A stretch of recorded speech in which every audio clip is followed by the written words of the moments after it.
unencumbered improvement encumbered cash, which was the requirement budget with.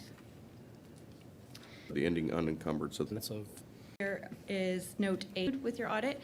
They will, of this, there's no notice or fine or item. There are a few funds that just by way of, that's just how the fund is kind of set up, that sometimes they go negative at the end of the year, and then in January they correct, you have to refund them the money, and then you reconcile that in the Jan's leases there for a total of $6,959,000 at the end of 2024 is what the county owed, and then the fire district also had a lease for $654,000. So then on the next page is the debt. The debt is the governance. This is no significant differences, and so we have a couple of the county market for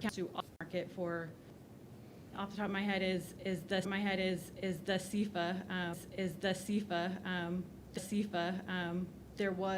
there was one a couple of years to make sure that did come to our attention.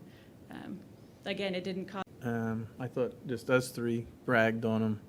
I mean, you did too, so we got some excellent people working for us. So.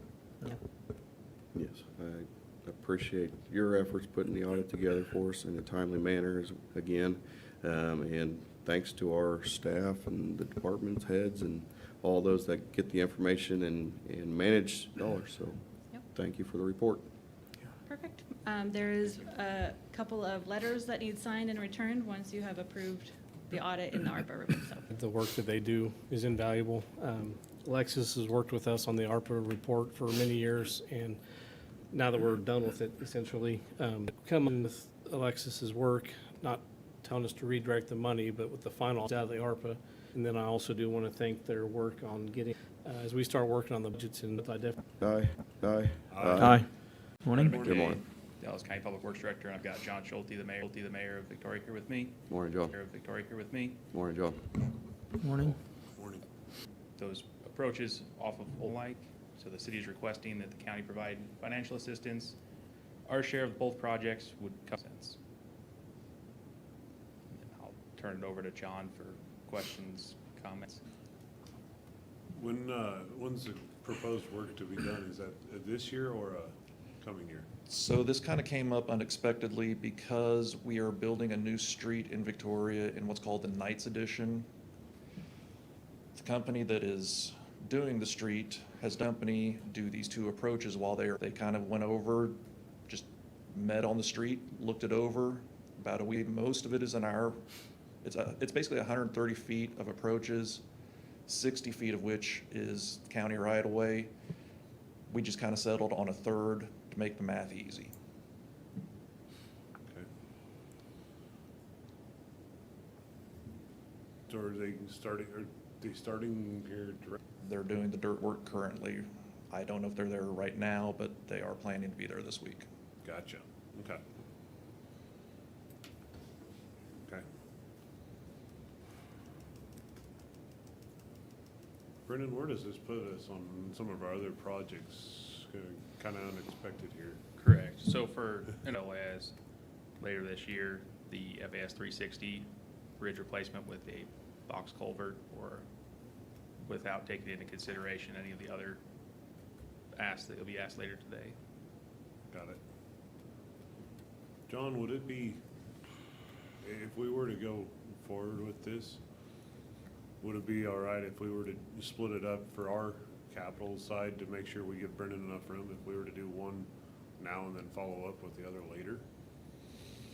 I mean, the idea is to save the mobilization fee from Voight's Parga, but if we would need to do one in budget year 25 and one in budget year 26, we could probably pay for it and then get reimbursed. Is that feasible? And I'm not suggesting maybe stretching it over different years. I'm thinking let us, because we're in the busy building season and asphalt season now. If we were to get in with one now, but then had other projects that had to take precedent. I guess how long? Hope to get that one cured and then do the other. But they also have a plan where they might do them both at the same exact time and just reroute traffic.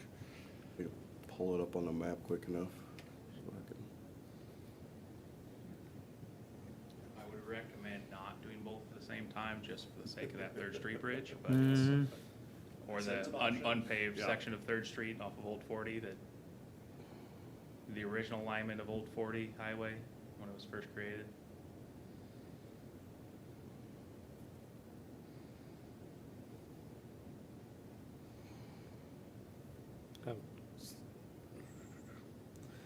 So this is the convenience store right here.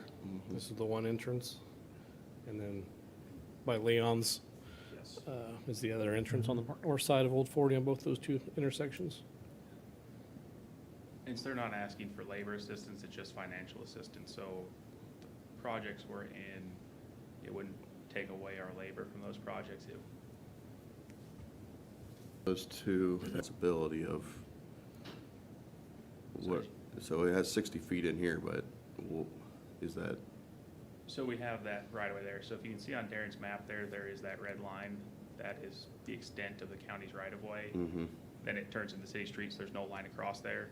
So Mhm. what John is requesting us to ask, I'm gonna step away from the microphone, Can you is zoom for in county more? to pay for this portion right here, the invisible line, and then the city would take care of the rest, that's where that third comes from. And that's, if you look at like Antonino Road off of 183 and Highway, there's a section of pavement there that the state previously paved and maintained because it was in their right of way and as part of their access control plan. We've been getting whispers that they're not going to continue doing that, but that's how it's been done in the past. Are there any other problems with our approaches? Just say, I haven't turned off for a couple of months, but is there any other concerns with our road that we maintain of Highway 40 there? Because I know we've had some panel cracking. We did have a panel blowout a year ago right at that eastern entrance. We have since repaired that north where most of the, and it's the replacement culvert and then concrete for head walls, footings and things like that, and wings.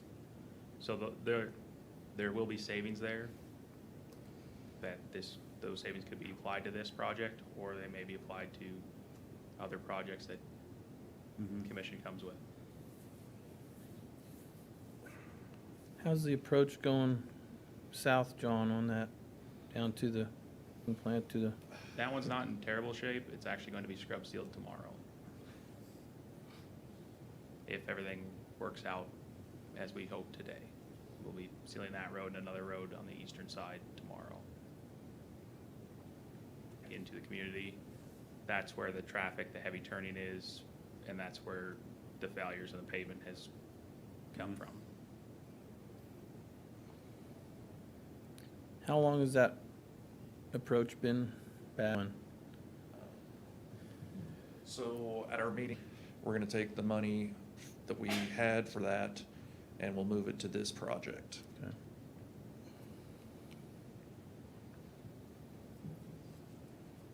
Are you going back with asphalt, or is that gonna be a concrete?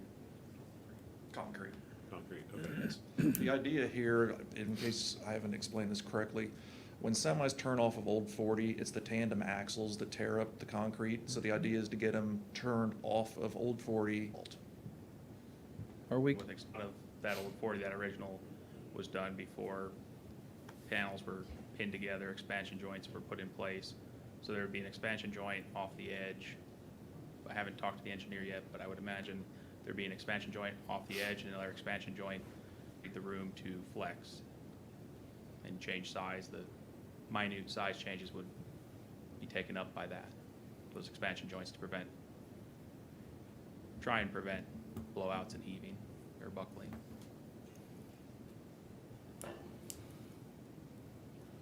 And Votes Park is the contractor that would be doing it. They did both phases of Cathedral Avenue there.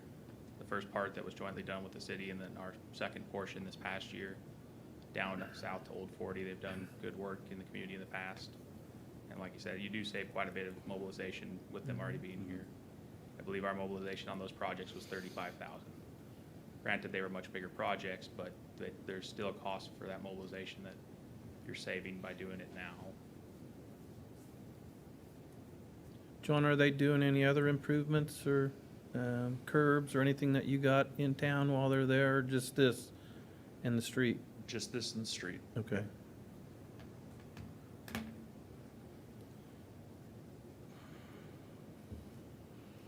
I guess I'm gonna be a little hard on this. I don't mind, it's certainly from Victoria's standpoint, you always want to try to take advantage of anything and getting, more projects and less mobilization is always good. And I certainly don't mind you asking, of course. I guess my difficulty with this is just coming in a little bit after the fact. It's not something we budgeted, and it's not really something we were involved with when you're supervisor, and then didn't really include the county in that discussion. So it's kind of a discussion that was had, and it's like, let's ask the county. So, and as Nathan kind of mentioned, we're just starting into our road season, so we may have some savings now, but who knows how that works out. So from my standpoint, that's why we always budget, for like a project like this, it would seem more appropriate for us to budget next year to help out with it instead of kind of coming in right now and seeing if it will fit, because we're going to have more discussions here today on just different things. I think any subdivision or Hayes or Ellis or something like that could also say, hey, we're doing a project that could save some money if we mobilize, and we'd like the county to jump in on that too. So I guess that's just kind of my difficulty with it at this point. And also a bridge, possibly. Mm-hmm. Bridges. Yeah. So. I mean, like I said, I'm in favor of going forward somehow and working with this, because the equipment's on location, but doing the whole dollar amount up front, I can see that we can't do that up front. I think if we were to do one and then figure out where we're at the end and figure it out on the backside would be a feasible, approach, but we can't do both up front. Doing a little negotiations, would, instead of a third, would a quarter help out? Yes, anything that you could do would be appreciated. Okay. Because that would probably, a quarter of it would allow us to probably help on both of them.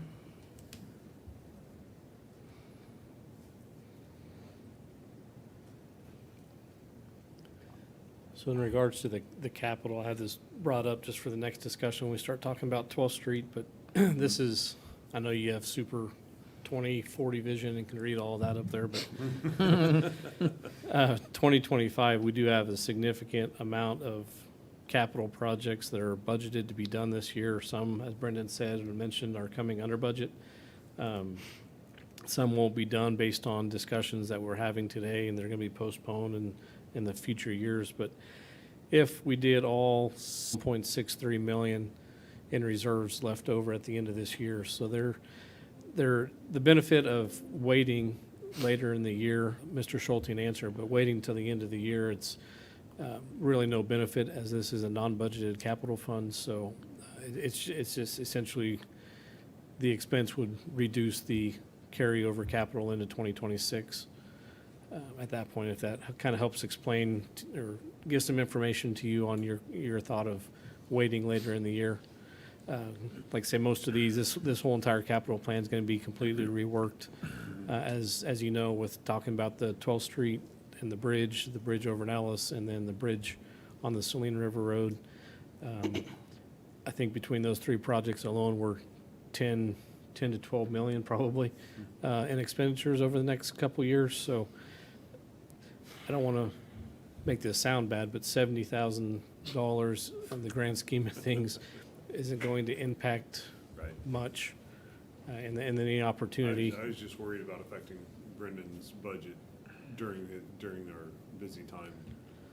And that's all that busy time is coming out of his operating, which is completely different than this Okay. fund. So, I mean, if we were later in the year and you were wanting to consider to pay for it out of his operating budget instead of capital, that could be done. But at that point, I would suggest, I'm sure Brendan would highly agree, that if that was the case, he would want to wait to make any obligation to pay that until out of his operating budget until October, November, December at least. Right. But out of capital, there's no benefit in waiting if you do want to do something quicker.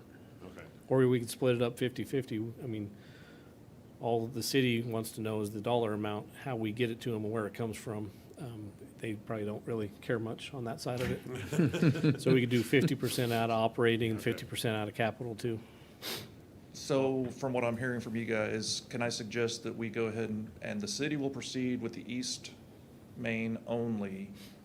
We will pay for it up front, and when you guys have a better idea of your budget situation later in the year, we can readdress this and figure out the dollar amount that you can participate with.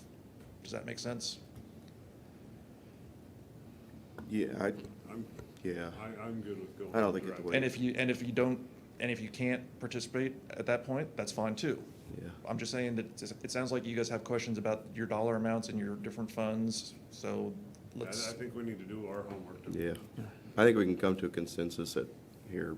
I don't think it'll be too much later in the year. Okay. Probably over the Right. next couple commission meetings, we can come to consensus of a dollar amount or where, yeah.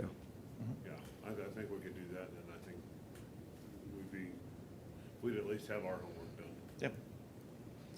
When does Vote Sparga need to know on your decision to do one, either, or both, none? The quote we have was good for 30 days. I think it's expiring in the next 10 days, so we need to let them know in the next 10 days. Or the commission meeting won't meet until June 3rd again, so it'd be beyond that 10 days. Would Yes. they be possible able to extend it for a couple We weeks? could ask And them then that, yes. that would give the commission a couple weeks to Yeah. redo some research and ask some questions. Yep. Yep. I'm good with that. Okay. All right, thank you for your time. Okay. Thanks, Okay, John. Thanks, John. That's why there wasn't a PO attached to this was discussion, Okay. so we can come back Okay. later, so you had time to review it. Okay, Okay. thank you. Brendan, I'll probably have you just stay there. So we're gonna put in item, which will be item 10 now, 12th Street and 12th Street Bridge discussion. I know Superintendent Ron Wilson's here, and he may be included with the discussion.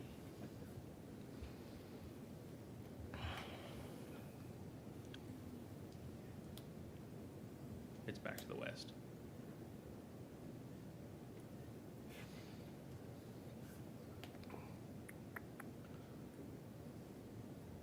So as the commission is aware, the 12th Street Bridge has been something that's been a hotly discussed item over the past few years, whether we close it or keep it open and fund rehabilitation. The school has done the traffic impact study to add an additional entrance to the school district and the O'Laughlin School there, coming off of 12th Street. The traffic impact study states a moderate increase in traffic, but it was also not anticipating that it be the entirety of all traffic for pickup and drop off going through that way. So there'll have to be some changes on the city side because that intersection at 12th Street and Hall Street, I envision will need some form of traffic control, more so than what currently is there. Because as it is right now, traffic enters off of Hall Street and exits back onto Hall Street from 13th Street. That's where you have a signalized controlled intersection. 12th Street is just a stop sign. So part of the plan had dedicated turn lanes and And stop it's signs. matching installed. up on the other end to there's an apartment complex there on the. Correct, there's an apartment Correct. complex right through here. Yeah, so is that entrance, is it matching with their entrance there? So their entrance is gonna be coming out right here next to the Tamarack Circle. And the traffic impact study proposed putting stop signs there and adding a dedicated turn lane here. But that was utilizing both entrances. Now with the envisioning most of their traffic going to the west. So Darren has our traffic counts from this structure and the one to the south that had been rehabilitated back in the I forgot to pull those up, sorry. mid-2000s or 2010s. Mhm.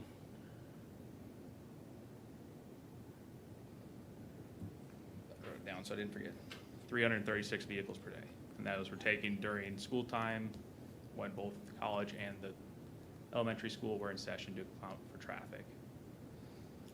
The traffic study that was submitted to us, traffic impact study, we can't use that data because it's now changed. If it was followed as the traffic impact study said, they're expecting 36 vehicles a day going west, in addition to what's already there. So we're 360, 370 vehicles per day on that bridge. That bridge itself is narrow. It's a 1940s construction. Equipment and vehicles were much smaller back then. And there's also no pedestrian, there's pedestrians walking across it. There's no safe access for pedestrians to cross that structure. So a replacement structure, rough estimate, is between $3 and $5 million depending upon you'll have to widen the bridge to accommodate modern vehicles for safe width. The pilings are very tall because the creek is quite a ways down there, and so is the load-bearing shale. So you have a large cost in there. And the wide scope is because what does the commission want? Do they want bike lanes, a multi-use path, sidewalks, or just a standard county bridge, normal width with no pedestrian access? So currently, as we sit, we've made some improvements to the driving surface. We smoothed the ride, yes. We did nothing to improve the structure. so Correct. You this see bridge- those little areas in the picture that are different Different colors, the shades, those are the toppings that they put on there to smooth the surface, and then they milled off the approaches to make the transitions smoother. And so we have But 10, it's still an old bridge. yes, we would need to do something 10 years out at the latest. You But- think we have 10 years of time out of it? Yes, but with pedestrian traffic on there, we don't have that time if we're going to be, imagining school children crossing the bridge like is seen in the picture, and people walking and biking, we don't have those 10 years. That was this So the picture- current the traffic study that was done by the school, so you're saying it just shows 36 more going west, or? Correct. Remember what page that was, Brendan? What's that? Do you remember what page that was? Pull it up for you. How much Page traffic is going through that circle in a day, or that? This is, Well, that's what it was, the traffic study was showing it, both entrances being utilized in tandem. This one being an overflow, so traffic didn't back up on Hall Street. Okay, The change now is that they're sending all student traffic to 12th Street. okay. And with, I believe, the northwest part of Hayes, families go to O'Laughlin School. Yeah, Their fastest way out of town would be to go across the 12th Street so Bridge. they'd rather, I guess this may be directed to Ron Wilson then, so with the direction as school starts next year would be to use 12th Street, not, should have just called you up, thank you.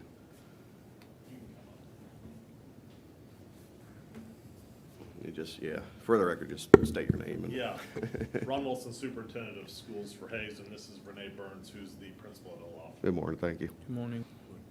So yeah, the project will not be completed until August of '26. I mean, we will have the Okay. the drive might be completed prior to that, but we won't be accessing that drive until August Okay. of '26. So, yeah, this Just because the upcoming. facility that we'll be dumping into, which will be the front of the building, won't be completed until August of '26. Okay, So there will still be entrance on the front side of the building off of Hall, or is it all gonna get directed? Yeah, so there will be limited, and that's why I brought Renee. I think Okay. what we're thinking is it will probably be some of our littles, because they just require more time buckling in, getting them in car seats and things like that. And so it's just a little slower process, where the majority, I would say 80% of our students' families will use the new drive access off of Our 12th. busing students would also use the front, so very limited. but- Okay, so with that, off of 12th Street, when they're coming in, I guess who's going to police that? Because you're gonna have that many kids and their mom and dad are parked way in the back in the southeast corner. Are they gonna get a run to that? Is someone going to be monitoring that? So they'll enter. Yes? And they'll drive all the way in here and drop off at the front door, which is Mhm. very similar to what we're doing right now. How about the pickup is what I'm So concerned. the pickup, they will not be picked up until they are right here, which we have adults there. Okay. It'll function very similarly. Right now, we're doing To it that. right here Okay, with very good. teachers and support. So you will have two different places that are going to be monitored then for pickup Right now, and we drop have off? 3. Okay, okay. Right now, we're utilizing TMP Drive The over north. there, Mhm. the front right here, and then right here. And so the issue is that we're all loading, and we're all depending on the red light right here, which is why we're so congested. The hope is that this is now longer, so we can essentially stack up off of public traffic, right? And right here, and then we'll have a little bit of distance where they're in the car at this point. We can load more as we spread out through here. And the TMP driveway will not be used? Okay, okay. And there's adequate parking for all the, okay. Approximately how many cars a day come through, well, that you deal with daily? Well, if we're talking just student population, in the mornings, the traffic study is probably a better indicator. I'm thinking of students, we have about 390 enrolled, but those are families, so they're not that many vehicles. You would have a better. Plus, 300. Yeah, 300. the traffic study shows about 271 vehicles Okay. total. When the end of the day, when we dismiss, we have an after-school care program with about 100 students in there, so that it's slightly decreased, but it's all at one time, whereas in the morning, it's a 30-minute period of constant. Okay. So roughly 300 and some vehicles. You expect 80% in 2026 then? Yes. Assuming this all goes through, 80% of that, so about 200 plus will go through the 12th Street. And of those 200 plus that go through 12th Street, we're expecting just 36 to go west? Or Well, we just don't know? This traffic study is no You're longer right. accurate, because it's had 271 vehicles on Hall Street and about 36 going west to 12th Street and then continuing Yeah. west. With the changes they've discussed now with more traffic going to 12th Street, Okay. the traffic impact study is not accurate to what's going to be going Can we out there. get an accurate traffic study before 2026, or are we gonna have to wait to see how this actually plays So out? they have estimate weights, and that's why in this traffic impact study, it stated that both entrances be utilized in tandem, Uh-huh. that this is just an overflow. So the engineers, it was done with the school district and the city of Hayes, because it's gonna impact their traffic control pattern. We'll reach out to the city of Hayes and have them reach back to the engineer, and then they'll need to reassess their traffic impact study. I would say just from addresses, when I think about our current population, we have many who live like up on the north, west side of town. Mhm. And then many that live, over, I don't know the address. Clear up by Canterbury, so I even see the people who live on the east side of town, southeast side of town will still utilize that, cause it'll be Mhm. faster than going through town.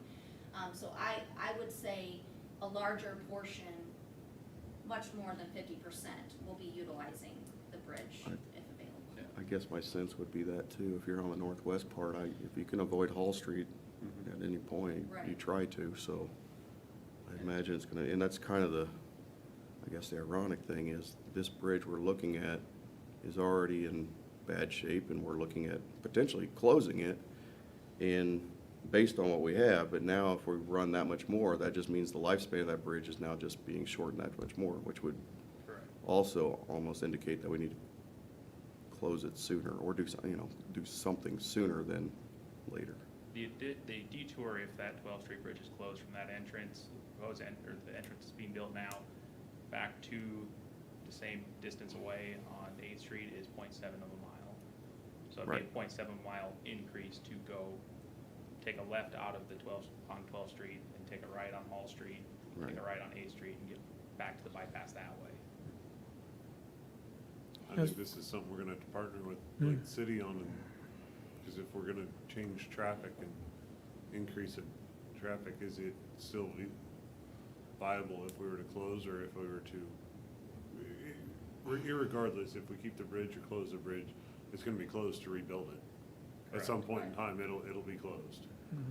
Mhm. So there may need to be additional precautionary traffic lights or something looked at.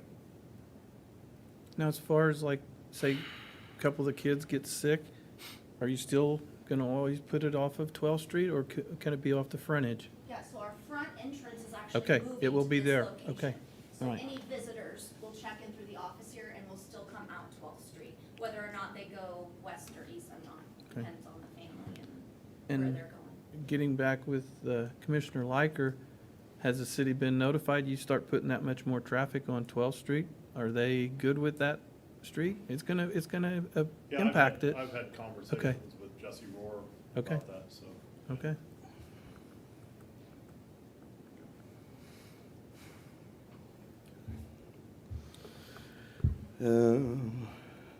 Well, the tough part is we're kind of damned if we do and damned if we don't on this. Because it's not really about 12, I mean, it is about 12th Street here, but this is really about 6 different bridges in our plan and how we improve our infrastructure. So 12th Street Bridge, we were considering it at least for an application for the Saline River Bridge, which is a $4.4 million bridge up in the northwest corner.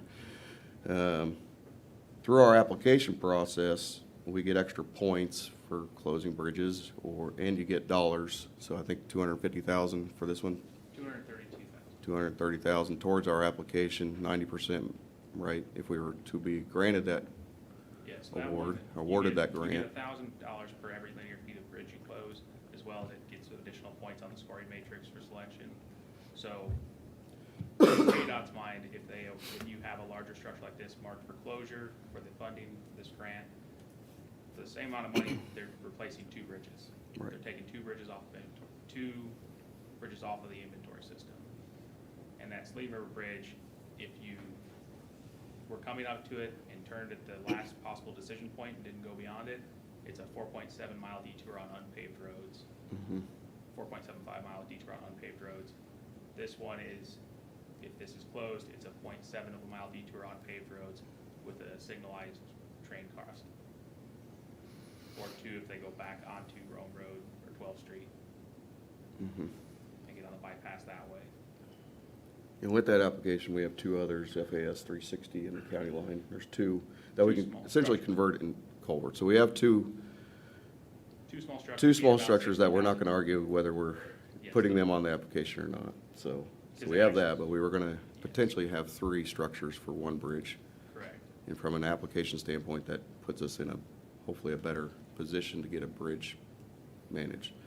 And then along with that, we have 2 bridges in Ellis. We got the 10th Street Bridge and then the Cottonwood 15th Street Bridge that we've put money aside, but we're working with Ellis to try to figure out what that total is, and we're looking at a bridge closure as part of that application too. And that could have included 12th Street Bridge for that too, depending on some of the direction that we were discussing until we found out about the traffic here. The Saline River Bridge has an ADT of roughly 225 vehicles per day. It's also a much greater detour, so it is 65% of the traffic level this bridge is anticipated to see.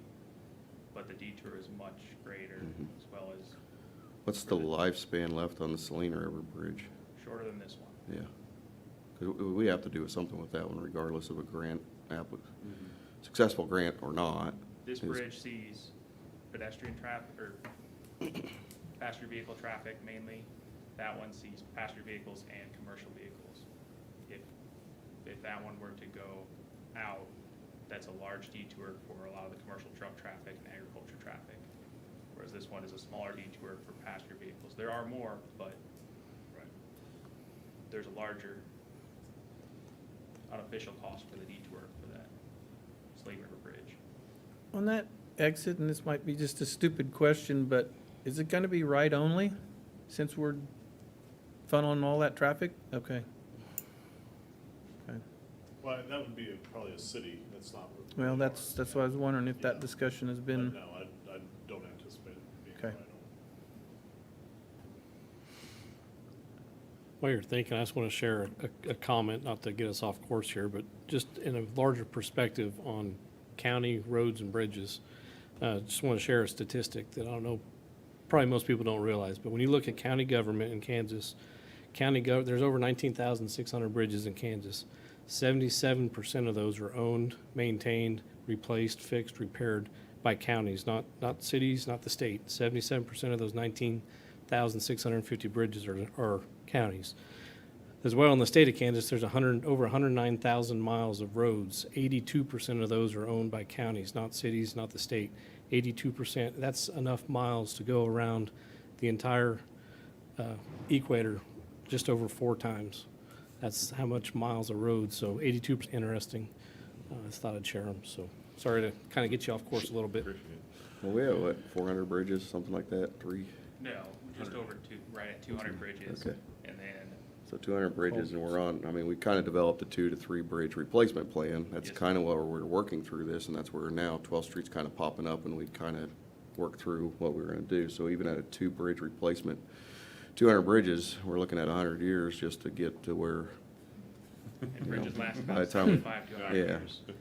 That's the difficulty here. Between those 3 bridges that really needed their work, 12th Street, Saline, and Cottonwood, we're looking at like $12 million, which is Correct. about a third. Brandon, in your world, is there anything out there, and this will fall back on the education part of assistance for bridges for like that, for an improvement? There are some federal grants out there. There's none currently active. We could potentially qualify for those federal grants. They're very competitive. And you need to have all the pieces in place before you apply. So Okay. we would need to spend a considerable amount of money. Looking for everything we can get, and you know, you mentioned, In 50 plan, this wasn't an area of concern on our local road safety plan. It's not eligible for replacement cost, being around long term. So we could get a planning grant and come up with ideas for this replacement. The time that we could get an action grant on it to get it funding for replacement, those funds are probably going to not. Ain't seen an increase in student population over the next 10 years at that school, or are you gonna stay kind of level? Not at O'Laughlin, Okay. potentially at some of our other elementaries, just because So- other schools, we will have lots of room for growth, not necessarily at O'Laughlin. But we'll still be able to house plenty of students at O'Laughlin. Okay, so we're looking at a kind of a flat line on our tractor or apartment complexes. So, Yeah. and Darren, you've had But that some, railroad's gonna be there. I mean, that's always gonna Yeah. be there That's too. always It's gonna be always there. Yeah. constrains how you can do yeah, anything as far as Yeah. rerouting. If you do close 12th Street, the traffic signal and controlling that intersection of Hall Street is not $3 to $5 million. It's considerably less than that, Yeah. even with additional lanes. I, Having that access control there, but that would be something that would be discussed with the city. I think that's, I can't say that we can sit here and say we can close the bridge or put it on the grant. I think we need to go back and do some homework and do some refiguring, Yeah. before we proceed with that. Well, let's say a worst-case scenario. Let's say the state comes in and says that bridge needs to be closed. Can that bridge then be used for an application of any sort? Not if it's already closed. If it's already closed, but, I mean, that's kind of, I mean, 10 years is a decade, but at the same time, we got to figure out how to get it on a plan, if we're going to put it on a plan, and if we don't, you know, if we use it for closure, then we use it for closure, but if we don't, and the state comes in and says, well, this isn't up to standard, and you don't have a real good way to repair it, then it needs to be closed, then we're out of luck on an application there too. Brendan, if we were to go in and utilize the bridge on our application, close it, after we proceed with it, that the bridge is gonna be closed for replacement anyway at some point. So if we were to close it and then decide we need that bridge back, can we build a new bridge in that It would be a location? new structure, so it'd have a new ID. Uh-huh. I'm not a lawyer. It would be But a new we're not bridge. It'd have- we're not reopening something that was closed to vehicle traffic. So closure is just closed to vehicle traffic. You can still have pedestrian traffic walking across it, Okay. which is what has been discussed with the city previous years. If the county were to close it as part of one of these grants, would the city want it? If we were to transfer it to them instead of closing it, at the time, they were not interested in taking ownership of another structure, but they would be interested in if we left it open to pedestrian traffic to create another multi-use path out to the sports complex. Well, that's an option, is if we were to include it, Well, because the bridge is in not great shape. We've all inspected it. It would need a new structure as discussed, and It need new substructure too, that's. yeah, it we would can't need a just completely cantilever new off those bridge. piers, yeah. So we could close it, and then we could plan to put in a new one if that solved be the fit. Mhm. And that's, we need to verify that with the state, but. Yeah, Mhm. that feels like it's, I guess we could, I guess, Every but time it you feels do- like we're yeah, every time playing you do a new games bridge, with you an get a new application structure. and Right. with, the Fifth, 10th Street and what's the lifespan on that one in Ellis? It's not great either. Yeah. We, They're all about 5 10 years. years or All something. same age, yep. Saline River is the soonest.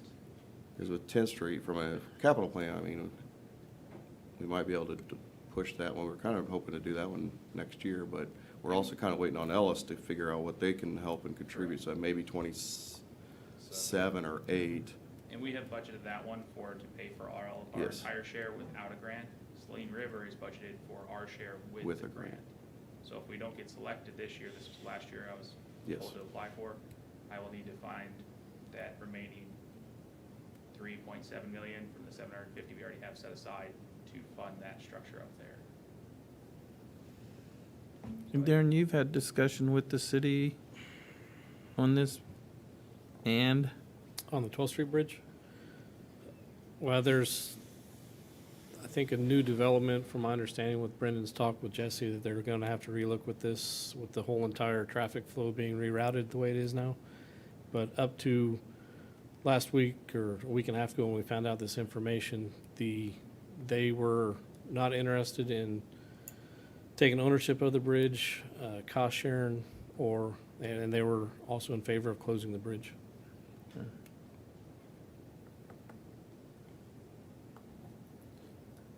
And another factor, and I know it's very small, but there is a development that is being platted. Justin's not here, but west of town on Rome Road, farther 2-3 miles, there is a new platted development or planned replat for a development out there. So that could add another 15-20 homes along that road west of Hayes. So I think overall with this whole entire thing, we don't necessarily have to make a decision on when, what the plan is. The soonest action that we need for anything is direction for Brendan on the bridge. Do you want it included as a closure for the Saline River Bridge, or should we leave it off and apply a different bridge? That grant application is due within 3 days, so Yeah, the We're very plan fortunate was, the engineer was out on Monday, yeah. because that, we would have turned this application in with this I bridge closure know. based on your direction.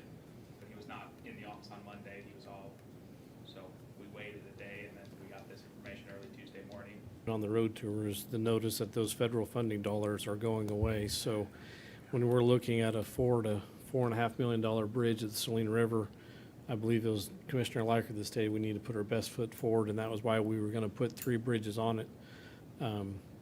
If that grant program goes away or the funding levels go away, we could take the 12th Street Bridge off, keep the other 2 that Brendan have identified, and then at least put the 15th Street Bridge over in Ellis on there for this grant, with the biggest possibility of getting 3.9 million, 3.6 million, depending on the cost estimates for that bridge up there. That would, our cost share is at least budgeted for in our capital plan. There's zero over our budget process for the next couple of months. But the biggest thing we need to know today is, does the 12th Street Bridge, does the commission still want that on the application or not? Brendan, once a bridge is on the application for closure, how soon after, if the application is accepted, how soon does that need to be closed? So you only need to close it if you're awarded the grant. So if we- That's what I'm getting at. If we're awarded the grant, how, It's in the legalese detail on it. So when county was previously awarded a KLVIP grant before my time here, that was a 2019 application, I believe. We closed the structure in 2021. okay, COVID may have delayed some of that stuff, but that was, if you turn it in for closure and you're awarded it, you can always go back and say, well, never mind, we don't want to close that, but it does not look highly on the county, and we would be at risk of not getting grants in the future. okay. So the last thing I would want to do is apply with it, and then we say, we decided against it because it does add to our scoring matrix, which may be the reason we're selected.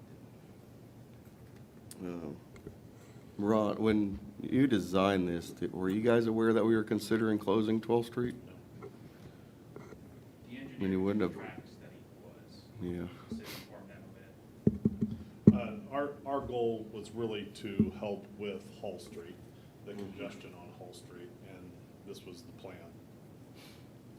I had many people speak about prior to voting on the bond, and many of them wanted this to be an option, and when the bond passed, they said that they were very excited as it's to be off of Hall Street. Thinking about just the children that pass every day, it's a very, when you have all those cars, we do have many children cross Hall Street. It's very dangerous.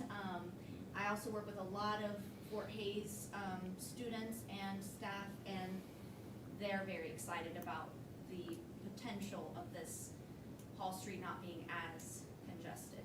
Are you expecting foot traffic across that 12th Street Bridge or bicycle traffic? No, that's too far for any of my families for any students to be going through there. I don't anticipate any of our families crossing by foot or bike. We do have people, pedestrians crossing that bridge, there's no shoulder, they have to walk in a lane. It's a safety concern for me.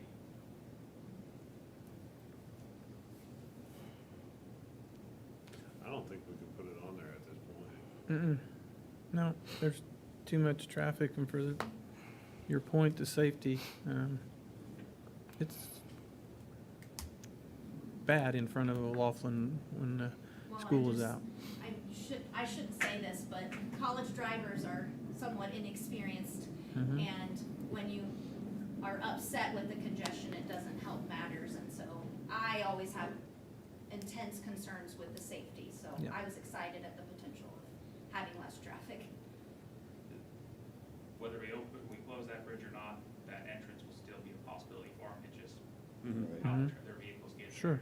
Yeah. The kids won't be dropped off on 12th Street, they'll be dropped off at the school. Mhm. Well, like I said, I mean, I'm not opposed to getting some more information, but we don't have the That's too- time we for don't have that in the time. next 3 days. No. So with that being said, we need to probably move on and not use it as on our application. No. Until we can be properly identified and looked at for all potential concerns, whether it be traffic lights or, signals or turn lanes or, we can possibly use that going forward, but I don't think we can do that in the next 3 days.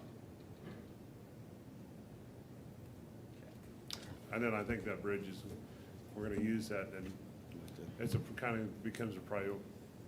And I don't, yeah. It's gonna have to become a priority, and we're gonna have to rework that, because the next thing is, I don't want a failure with with a bunch of families crossing that. Yeah, that's kind of So, that changes our perspective. I mean, I don't want a failure on any of our structures, but, and I don't, It can happen. yep. It's I'll not go a with fracture consensus critical with that. structure, so there are redundancies in that bridge deck. So Okay. we have fracture critical, there's 2 classes of bridge. There's fracture critical and then bridge. Fracture critical is where there's not this redundancies built in the bridge, so if one component fails, the entire structure fails. This is not a fracture critical failure bridge. Mhm. So if you do have a failure of a portion of it, It's not gonna be catastrophic. generally, yes. The Anything bu- can happen. Will the but- bus traffic, did you say that's gonna enter and load and unload on the hall side? Okay, Because that bridge is weight restricted right now. yeah. correct. The Saline River, that is a fracture critical, right, if it has That one one? is not fracture Oh, critical okay. as well. Our fracture But it criticals is- are over by Piper, Pipe, by, yep. south of Victoria by Piper. And Codell Bridge. And Codell, Codell, yeah. yeah. Okay, That one's a very expensive bridge, $60,000 plus a year to inspect that one bridge. okay. So I think we got consensus not to use 12th Street on this application. And I guess I don't think we should use 15th and Ellis, because that's not really what we told Ellis we were doing with that one either. Mhm. Okay. So just small Unfortunately. structures. Yep. Yeah. Okay. Thank you, Mr. Wilson, Ms. Thank Burns, you. for Yeah, coming in thank and you. having the discussion. Cross our fingers that we get it, and then we don't. Uh-huh. Okay. Darren, with all that being said in that discussion, I think we do need to, I don't know if we need to work with Brendan for a study or with the city or who we need to reach out, but we need to get some more information started to being generated on this. Yeah, I can visit with Brendan, Jesse, and Toby, and we can see what their plans are with this new information, and And even- if we need to even update the traffic plan to identify Possibly that new even Fort traffic. Hayes, if they've got plans or intentions, if that stays open. I mean, with the apartments over there, if there's any future intent or future designs hanging out there that we don't know about.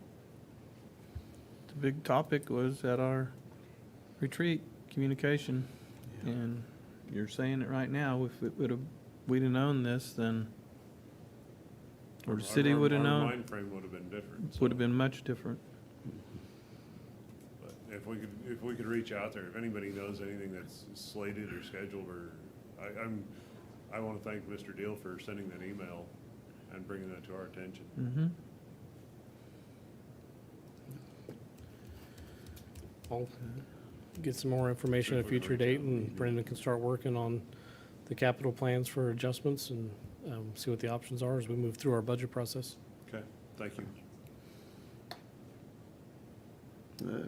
Detention officers vest purchase and grant from Mr. Scott Brown. Morning, Commissioners. Morning. Scott Brown, Ellis County Sheriff. I promise this won't take that long, okay, unless you guys have a lot of questions. Good so. things take a long time. So, in front of you, the agenda is the purchasing of vests for our jail staff. 16 Safariland vests to allow all of our staff to have them.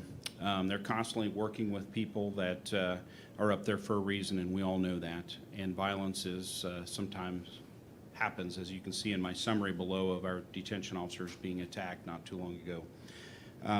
In addition to that, it also gives them, after speaking with many sheriffs across the state, confusing, I put they'll pay for all of it or they'll pay for half of it, because I've spoken with some agencies across the state where everything was paid for and others were not. So I think it's a dollar amount, we're just not clear on that. So today I would like to ask that you guys approve, and it is within the capital that's been budgeted for this year, to approve the $15,535.68 for those. Their vests would look much like these here. There's a little bit change in the vest carriers. They switched them up, but they would essentially wear what you see on the road, minus the magazines and things like that. So. One time. And you've done a life, and then it affects a lot of lives, so, yeah. I have no problem either, Scott. Make a motion. I'll make a motion I move to approve the purchase of 16 Safariland armor vests and accessories from Basings Uniform and Equipment for the amount of $15,535.68. I'll second that. No opposed, passes 3-0. Commissioners, the next one is just an informational, all the body cameras. I've put in for a grant through the COPS grant, again, for equipment, hopefully to replace our car cameras. We're finding that they're at the end of life. We've had some cameras that went down. Unfortunately, they're not supporting those systems any longer. Therefore, we've had to buy a couple of our cameras off of eBay, and we were successful, so our cameras are up and running. What this will allow also is it will allow us all to move to one platform. We currently have cameras in the jail, which run on a different system, body cams, and then the road run on the Motorola ones. And what I'd like to see is that come under one. What it does is it's going to eliminate one of our costs for the cloud or storage. The other thing is it makes it much easier when we have to review video, because currently we have to go to a different system to look at it, where it will all fall under one. Hopefully we will hear back from them. In addition to the camera system, we're upgrading our cradle points that was put in there also. Those are about 9 years, wouldn't you say, Darren? Because they sat on the shelf for a little while before we were able to get them implemented. Bottom in 2020, end of the year. Okay, 5. So we're going to replace those because a lot of the locations are switching to 4G, or go to 5G rather. That will help us out. And if we can get it through this grant, that's just a bonus for us. And then, of course, we're going to upgrade our antennas. Obviously, technology allows better, quicker response. Not that we're having any issues, but we would upgrade those too. So one of the additional parts of this program that we're looking at is it will also allow us to have essentially card reader or tag readers in every one of our patrol cars. So it will run through the system and locate if a vehicle is stolen, et cetera. In addition to the one that we have currently that we purchased that is up and operational at this point in time, this will run through our Motorola system. So essentially we'll have 16 units out there that will be able to find if a NCIC, which is a hit on a car, and they can take action on if that vehicle's stolen or a wanted person that might be within there. So it will we'll have an additional tool out there for us. So we're super excited about that if we get approved. But the total would be $326,690.12 for the system. We have not heard anything back at this point in time, but it has been submitted. And if I do hear something, I will definitely come in and give you guys an update on it. Sounds good. So thank you, commissioners. If you don't have any questions, I'll move on because I know it's the meeting's going fairly long today. So Can I make a cop joke? yeah, absolutely.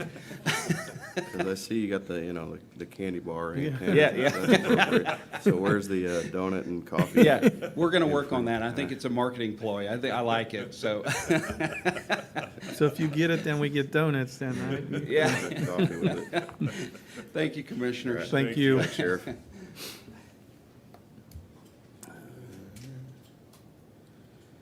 Let's see, subdivision road infrastructure discussion. I guess I'm leading the discussion here. So this is from a discussion we had in late March from citizen request to discuss subdivisions within the county. In that time, we've had our road tour to discuss things. We've had a retreat to discuss a few more things. Have gathered some information between the commissioners.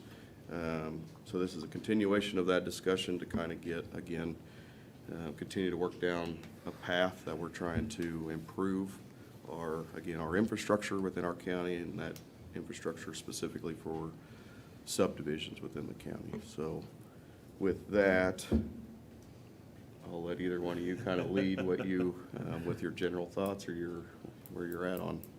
Well, I think for clarification, I think Darren has some information relayed to him from Mr. Jeter on some of the things that were allowable, that there are some state statutes that are out there that if we decide to do some things, there's already some precedent, more or less, there's some outlines or guidelines put together.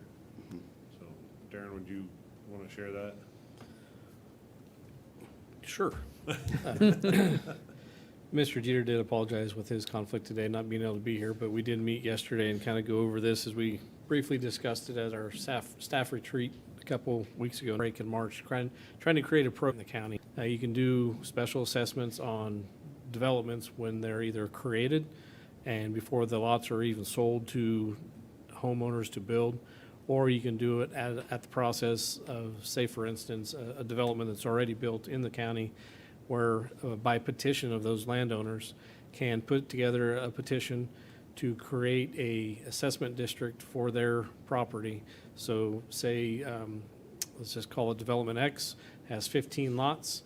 They have to get a petition by at least 51% of those landowners that are already in that developed subdevelopment to sign the petition. And then that basically gives the intent for the commission to move forward.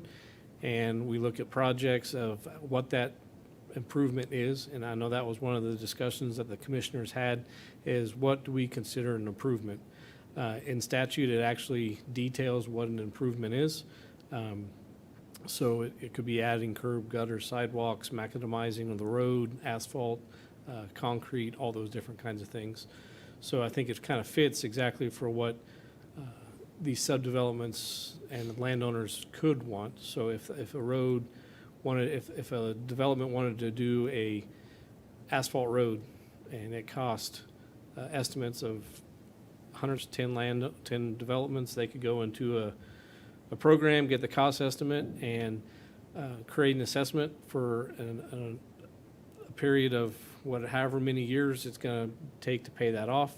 And then each year when those 10 landowners in that development pay their taxes, a special assessment is levied in the amount that was figured out at the initial point of how much it was going to cost with interest or whatever to pay for that development. The commissioners do have the point or the ability when those development or when those special assessments are created to front the money up front and then have the project done completed, and then the assessments are collected for X amount of years to pay the commission back. You can do it somewhere throughout the time period, or you can wait until the money is fully collected to do the road project. The good thing, if we did something like that, what happened is essentially those, the petition would be filed, the commission would pass a resolution, there's a protest period for that, and then the following year, the taxes would then be levied and collected for those specials. They would be put into a separate fund, which I think is one of the concerns previously stated at a meeting. It doesn't go into our general fund. It doesn't go into the fire district, solid waste. We would create a special fund for Development X that has specifics based on an approved resolution for what is going to be levied, how it is going to be used, and when, and for what. And that money is then completely isolated and separate in a separate fund, separate account, separate auditing purposes to collect those funds. And then one thing that Mr. Jeter and I did suggest as part of that resolution is to set the expectations of what the landowners as well as the commissioners are going to do after that road is developed. One of the instances that we talked about on our road tour was the Little Creek Estates, which is north of town. The exact same process was done here back in 2005, so this is a process we've used in the county 20 years ago already. The landowners signed the petition, they filled it out, figured how much it was. The roads are, they have a hard surface, not truly like a hard or hot mix asphalt, but they have a hard surface asphalt road. But within those expectations, within that resolution, is the homeowners essentially pay for the front, pay a certain amount of money over a certain amount of time for the cost to make those improvements. After that, the county would then maintain such roads at that level. Now, if the homeowners then wanted to go petition again and go from a hard surface asphalt to a concrete road, I mean, that's the citizens' interest.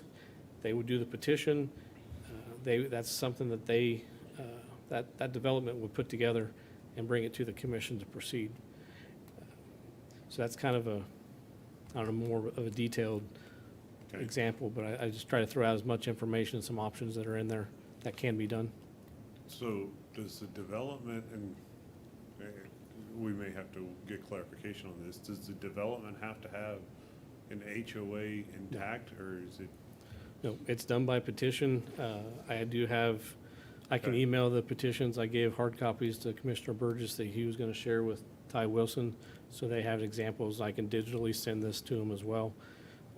But the HOA, that's completely separate. They can have one, they don't have to have one. That's more focused on their covenants within their development as to a certain type of roof, certain color fence, certain height of fence, easements that are more restrictive than what our county planning and zoning puts forth on the development. Well, we'd still have to have something that defines a subdivision to be able to do that, because again, you could have a house or two on this road and they say, we're gonna bring a petition for our two homes now. Pave it, and that's not really what we're trying to accomplish here at So in all. our comprehensive plan, it is defined what a subdevelopment is. And Brendan is actually working, it's not complete yet, to get a full comprehensive list of all the subdevelopments to include also commercial, because those could also be the same. Louis Kuhn is a good example out there, is all those businesses, they could come together and decide they want to do a special assessment district and asphalt all of their roads. Right. I got that question asked about this defining the subdivision. Like, say if there's a house on the other side that's right there, are they included in that, paying that assessment? Okay, So go that ahead. statute, I did do research with other counties that have done the same thing. It's not just developments, it is 51% or greater of the adjoining property owners. Okay, So even if it's just one road in a development, or there's 4 homes along a mile stretch, if 51% or more of the adjoining property owners petition it, it can be passed for all of the adjoining property owners. So whether it's a subdevelopment by our county's definition of one, or just a different road in particular. Okay, so you can't have a house a mile off Old 40, and it's just one house, and he can't necessarily, he or she, they, couldn't really just pave their road because it's a county road. However, if they, as the one landowner within that frontage road, so actually I believe it's on both sides, own 51% of the land or the parcels within that, they could say, I want to assess myself $5,000 a year for the next 20 years to asphalt my road. They could do that as well, but I was kind of focusing more on the subdevelopment type discussion, since that's where this has kind of been focused around. so with the HOA then, if they all start pitching in, plus we do an assessment on them, that'll just help them to get, HOA is completely separate. okay, If all right. I didn't know if they could have, use that for, If they have an HOA, that's a fund that they completely, it's not Okay. paid to the county, it's not a part of your taxes that are levied. I'm sure all HOAs are a little different on who they pay, where they Okay. pay, who tracks it, and what they use it for.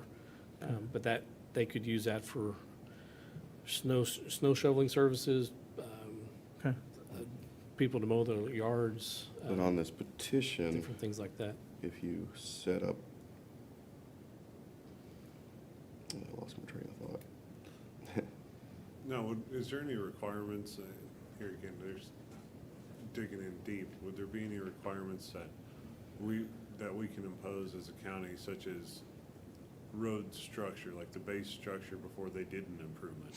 Correct. So Brendan's already created, and the commission has approved minimum road standards for Ellis County for all the Right. different types of roads. So that would be one suggestion that we would put in, you could put in the resolution. Now, if they were building next to something that, there's always going to be alternatives to that. If they're going to be tying into 183, KDOT may have a certain mixed design or whatever type that they want done for part of that road. And then Brendan's also looking at maintenance, so what the maintenance schedule looks like for what they try to accomplish as a goal for each road.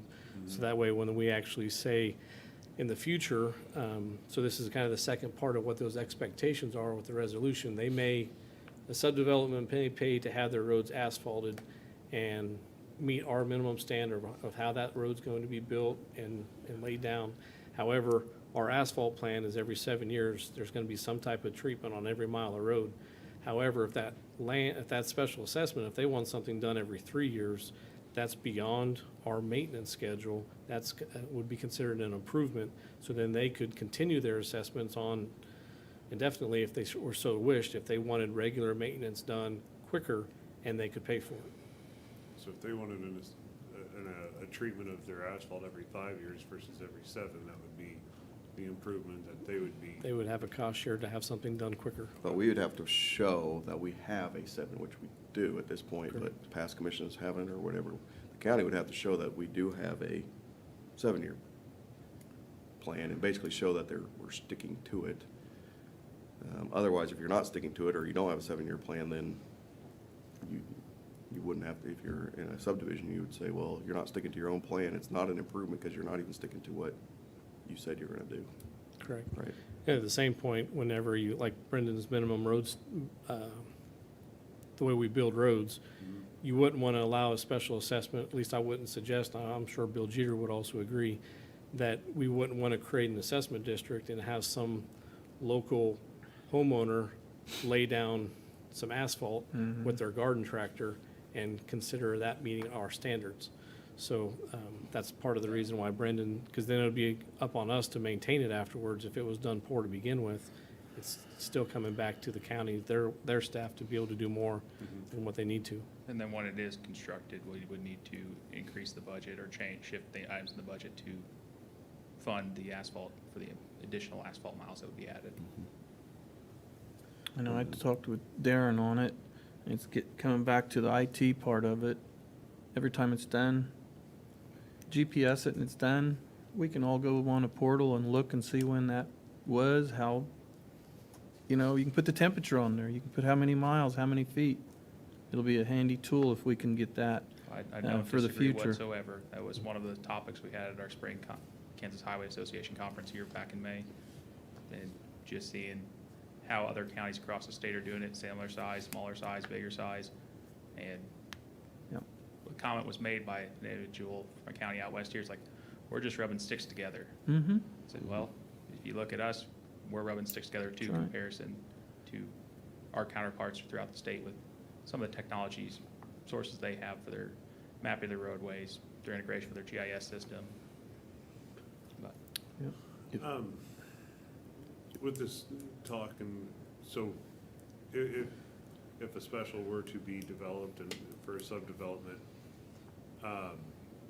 my question is if it happens to be, and we have several of them, within the ETJ of Hayes, if they came into our commission and said we wanted an improvement, they go through with the improvement, the roads are then an improved, or let's say they hard surface their roads.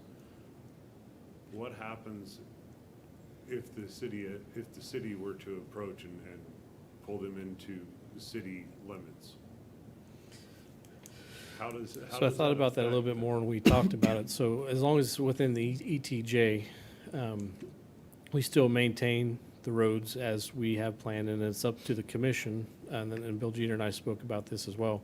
It is the commission's decision on how well, how often, how much you maintain, or what you do with those roads. If the city were to annex it, they are annexing that property that becomes off of our road base, so we would have no obligation if they do upgrade it, and the city's taking that responsibility on for those roads, those structures, culverts, ditches, the right-of-way. Basically, it's just from us to them, and that's the And city's so they'll- decision. So they'll take over the contract that we have with those homeowners? If we did a special assessment, that's another thing that we'd have to look at, and that's a question we'll have to ask Bill Jeter on. Okay, that's, because I don't want to put our citizens in a position where they get entered into something and then potentially it could more or less get lost in paperwork. So that would be a concern that we would need to address. I'm sure it may not all just be a Mr. Jeter request as well, because the city has specials, multiple throughout the entire city. I live in one. I don't know how many dozens they probably have, but it could just be a simple transfer of funds and money and accountability, and then the city would then maintain that, because their taxing district would also change as well, because they would then not just be a county in the ETJ, they'd also be with part of the city mill levy as well. Since we're on this discussion, I'm gonna use the northeast part of that subdivision. I've gotten several calls from Perry Acres, visited with a guy yesterday. So it's out there, people are seeing it, and I'm telling them, go out and drive that out there to see if that's something that they would be interested in this. So, they would like to have asphalt and concrete, and, Mr. Swift was in here, and, so he's the same way. He's for anything to be good. The water used to drain off the side of the road by him. Now it's pools, which, like I say, it just got neglected, these little subdivisions. When you have And- low-lying flat areas. Yeah. When the first home that's built, they're gonna shift the drainage away from their property. And then as it gets fully built out, if there wasn't a drainage study that was done, which is what we require now for all new developments, you can't make water run uphill. No. So. But some of I those guess areas that's would my be pump question on stations. a program, though. I mean, it makes sense if you're wanting to go into a hard surface, concrete, asphalt, or other hard surface, but if you're a subdivision and you want it improved by, again, raising the road up, redoing that base over years, they flatten out, so we want to go in there and they want, again, just a full, I don't know, more or less a reconstruction. Mm-hmm. Does that fit in this, or is that No, part of a that'd county be something plan? part of our maintenance of it. Yeah. If they wanted to upgrade the surface, I believe it actually would, because It- that's it's called a change in the surface. macadamizing. That's on it would be. Yeah. Uh-huh. Yeah, so what was done up on Hilltop Drive would be considered an improvement, and that could be something that Prairie Acres could choose to do. It would just be going through and making sure that the process and everything would be approved by our Public Works Department, so that way it's done properly. And it may entail more. There may, that could be some of the There's an area in Prairie Acres that we need a stormwater drop and a drop culvert. Yeah. could be parts of the resolution that the commission could put as a contingent on doing it, is a traffic or a water study needs to be done, hydrolysis. Yeah. A traffic study could be done, so that way we know that, okay, it's being done right, the drainage is being done right, there may have to be culverts put in, because now's the time to do it if they're gonna be resurfacing their roads, dig up the culverts, put in some ditches and do things right. Those are all considered improvements, and they are all listed in that statute. So what's deemed as an improvement means curbing, guttering, paving, macadamizing, grading, recurbing, reguttering, repaving, remacadamizing, or regarding a public road outside an incorporated city. So macadamizing, it's Madcam, that's a type of base. It's a stone, it's a larger stone you put in the base, so it's remacadamizing means rebuilding the base. Which is To put it in- fine. It goes back to, to me, these two estates that have been paved, essentially, once they're paved or hard surface, again, we have a 7-year program. If they want it improved every 3 to 5 years, then they stay within that program. But we have a 7-year plan for our hard surfaces. But if I live in a subdivision and currently, we don't really have a 7-year plan to make sure we're going in there and improving those things. That's where, and not because they need a hard surface, just because they want it, that subdivision. That'd be the remacadamizing, Yeah. rebuilding the base.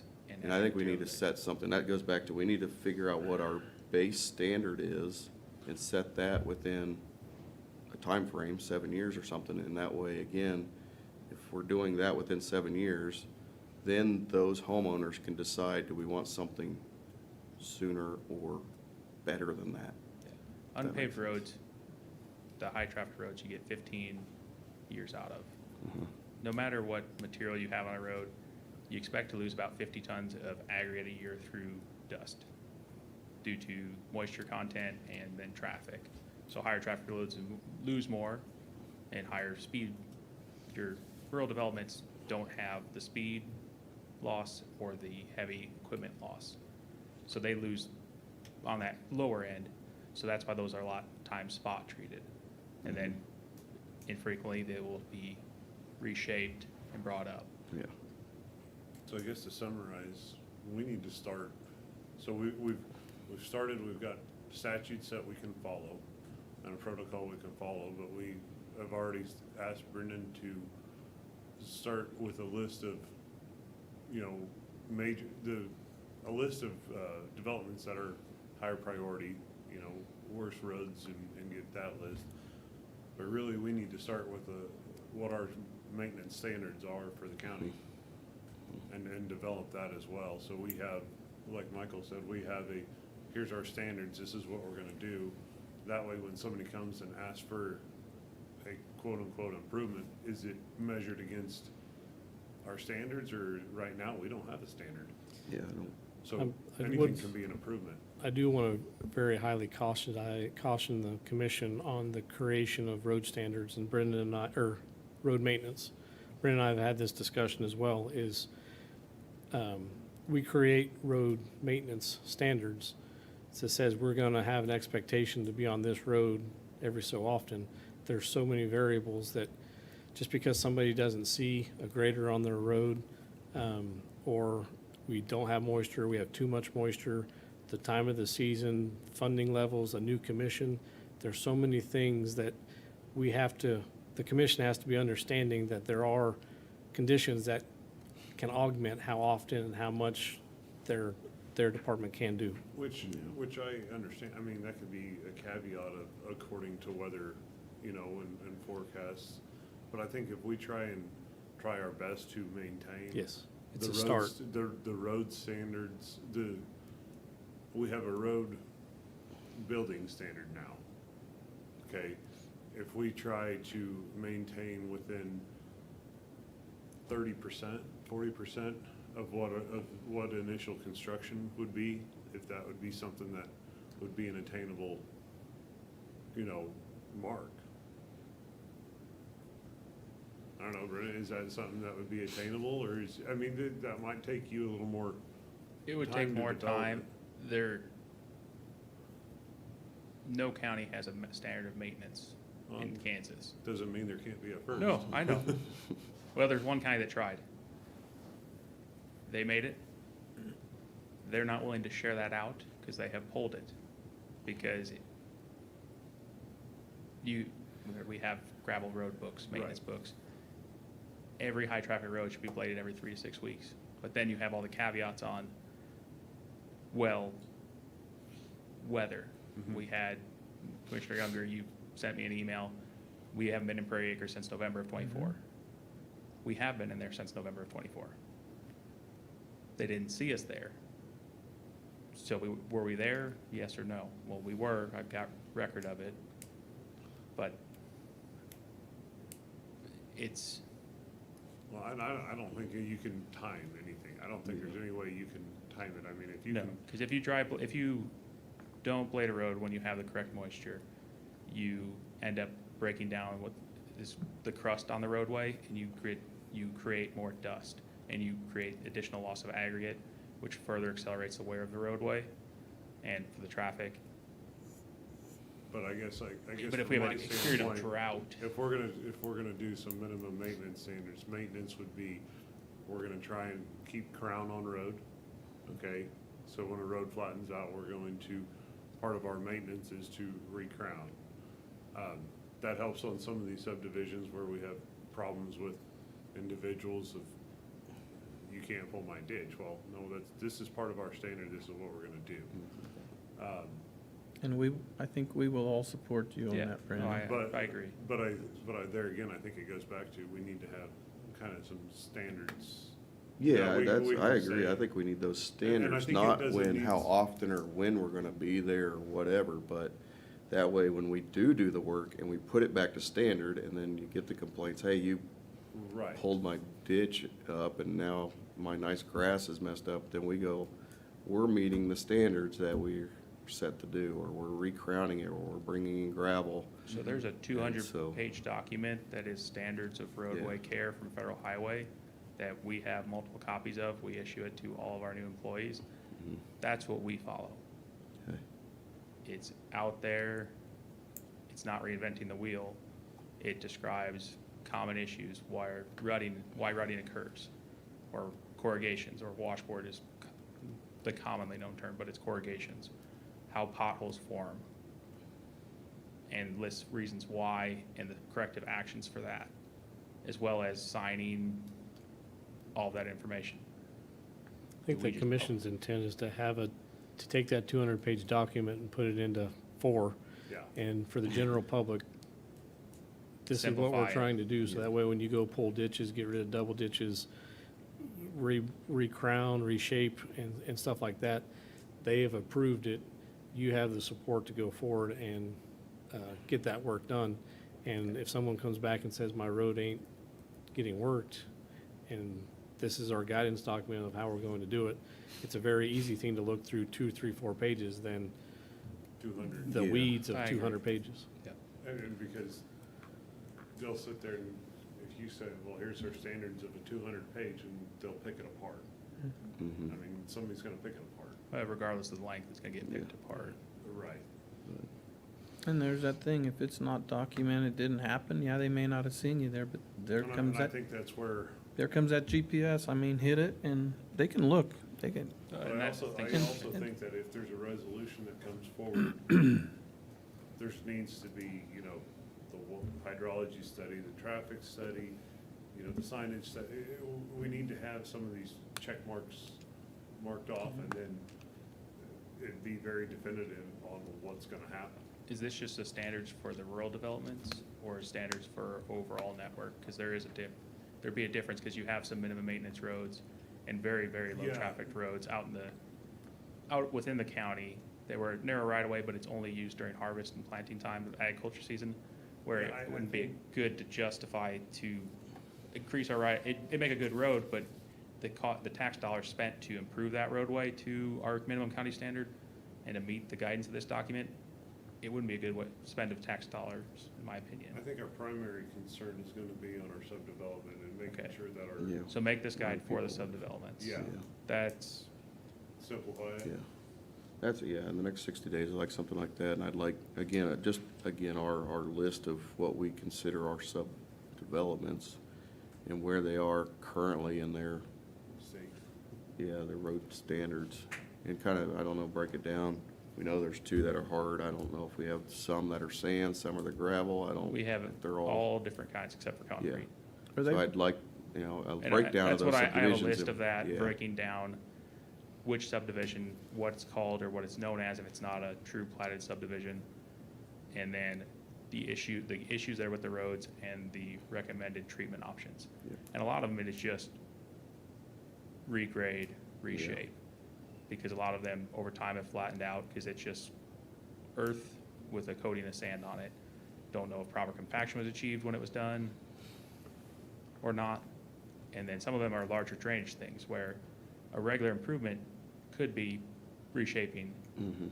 A more long-term solution would be, Prairie Acres is a great example, on the frontage road, the very front street closest to Highway 40, near the western end, that frontage street, water overtops there. If we build the road up, we're gonna force water back on those residents, we can't do that. So what we would need to do in that case would be to improve that section so you didn't have water crossing the road there, would put a drop culvert and about 350 feet of pipe out to the old 40 ditch. Is that a great spend of county dollars? That's up to the 3 of you to decide, but the other things in that subdevelopment is a lot of just regrading, reshaping. And we have the support of the 3 of you now to do that work, and we'll be contacting landowners I think ahead of had time. the example you had there with the water at Prairie Acres is a good example of, people have to understand that they live in the county and there are county roads. They're not gonna be like they live in the city, but if they wanted that drainage, that structure, those road improvements, Well, and it's something beyond what the Public Works can do or the commission likes to do, that's where these statutes come into play, that if those landowners want to do that type of improvement, they can go through this process and fix that, resurface the road, add the drainage, add the culverts, all that kind of stuff. And that could work in their favor to get that stuff done. and that's what I would think, that it wouldn't fall back totally on our shoulders to do, you know, a drainage improvement that hadn't been there. That's a major improvement if we're gonna change where the water is. So, I mean, we can, there again, it comes back to, okay, the road's here, we're gonna maintain it, and we're gonna maintain ground, but if there's extra water here, then that's an improvement that probably needs to be done unless it was neglect on our end at one point in time that caused it. so on this maintenance thing, when you're going through all these subdivisions, are we getting like miles or feet of what asphalt, some sand? I previously collected that for the commission. Okay. Darren's brought it up here at the meetings before. So we have that information, or I can get it from our just aerial imagery. A lot of it is Prairie Acres, because it's been brought up a few times. There's 2 roads in question there. They're north-south roads. Those ones have bad corrugation or washboards. Those ones could be remedied by reshaping of those 2 sections. A lot of that has come down to traffic patterns, and then we also had an individual out there with a tractor flat blading the roads for a long period of time. And he'd smooth out the road, but he would also get rid of the drainage. We had conversations with that individual, and it appears to have stopped at this point, but the damage has been done, so now we need to go back in and reclaim that material back into the road surface and mix it in with a binding aggregate, whether it is clay, whether it's the earth nearby or silt. you have to have a good blend of that material in order to get proper compaction. It's like building a sandcastle with a kid. You build it with water, and it holds its shape and it dries, and it's great. But once you touch it, after it dries, it falls apart. Whereas if you add some clay or binding to it, when it dries, it will still hold its shape and it still has some strength until it gets repeatedly pushed, and then it starts to fail. I got one more question on the assessment. So if you go through a petition, you assess it, the landowners, but is there a way for them to collect that without it coming to the county? So essentially, the county's still collecting it and holding it. Can an HOA essentially I would think- assess that value amongst themselves until such time the improvements are done, and then they say, yeah, we'll do our match? I think that could be done through a MOA or an MOU. That would be up to the HOA. A lot of A lot of alphabet soup there. If the HOA would, Hilltop, they used to do that. They Yes. collected the money, they had it in their own accounts. They, changes happened, they end up dispersing that back to their community or their area. Yeah. The county could take those funds. We could do it the exact same way. They would have to monitor to ensure that everybody is paying those fees and ensure that the county gets those fees, and we could deposit those into a fund, and they would stay in that fund just like a special assessment. It just takes that burden off of being on their tax bill to Yeah, them to collecting them it however collecting they would so choose within their HOA, and then they would have to monitor if somebody doesn't pay it, because they said they don't want to be a part of it. They could vote up, but however, on the assessment side, as long as the petition is filed with the appropriate amount of signatures, those special assessments go on their tax bill, and they have to pay them. Right. So there's a different type of overarching structure that says who is Yeah. paying it, where and how.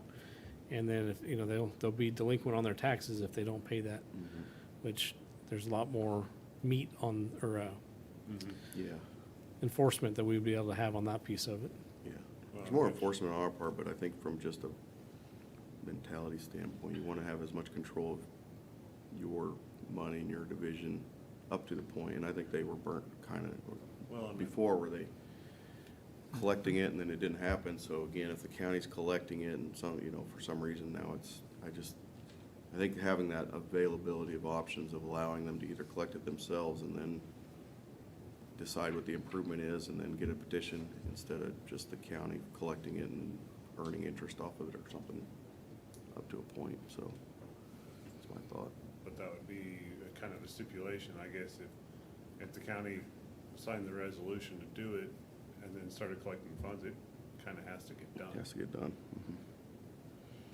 Yeah, they could, if we do it through their HOA and they just pay the county that amount of dollars every year for whenever they collect their fees and they get it to the county, they could always withdraw 2 years later and return that money. However, if the assessments are done through a special, that project will get done at a certain time, which is based on the initial agreement and the resolution is passed.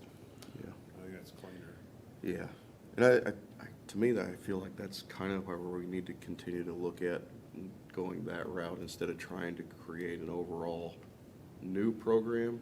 Oh, I that agree. for all the subdivisions that have to be a part of that, because not every subdivision wants improvements of any type. So I think this allows us, if there is a subdivision, Hilltop or one specifically that wants something, then we have to me, a cleaner route to get it done, I agree. so. It's almost an individual or a collective effort of the subdevelopment. They have to take the initial action. They have to work together. They have to sign the petition. They have to decide what they want to do, how much they want to pay, how long do they want to wait. They bring all that together, and it's kind of that collective effort of that small group of people to get that all started instead of Brendan's overall 1,900 miles of and roads that you doing- have. Okay. Doing all the legwork for both sides of it.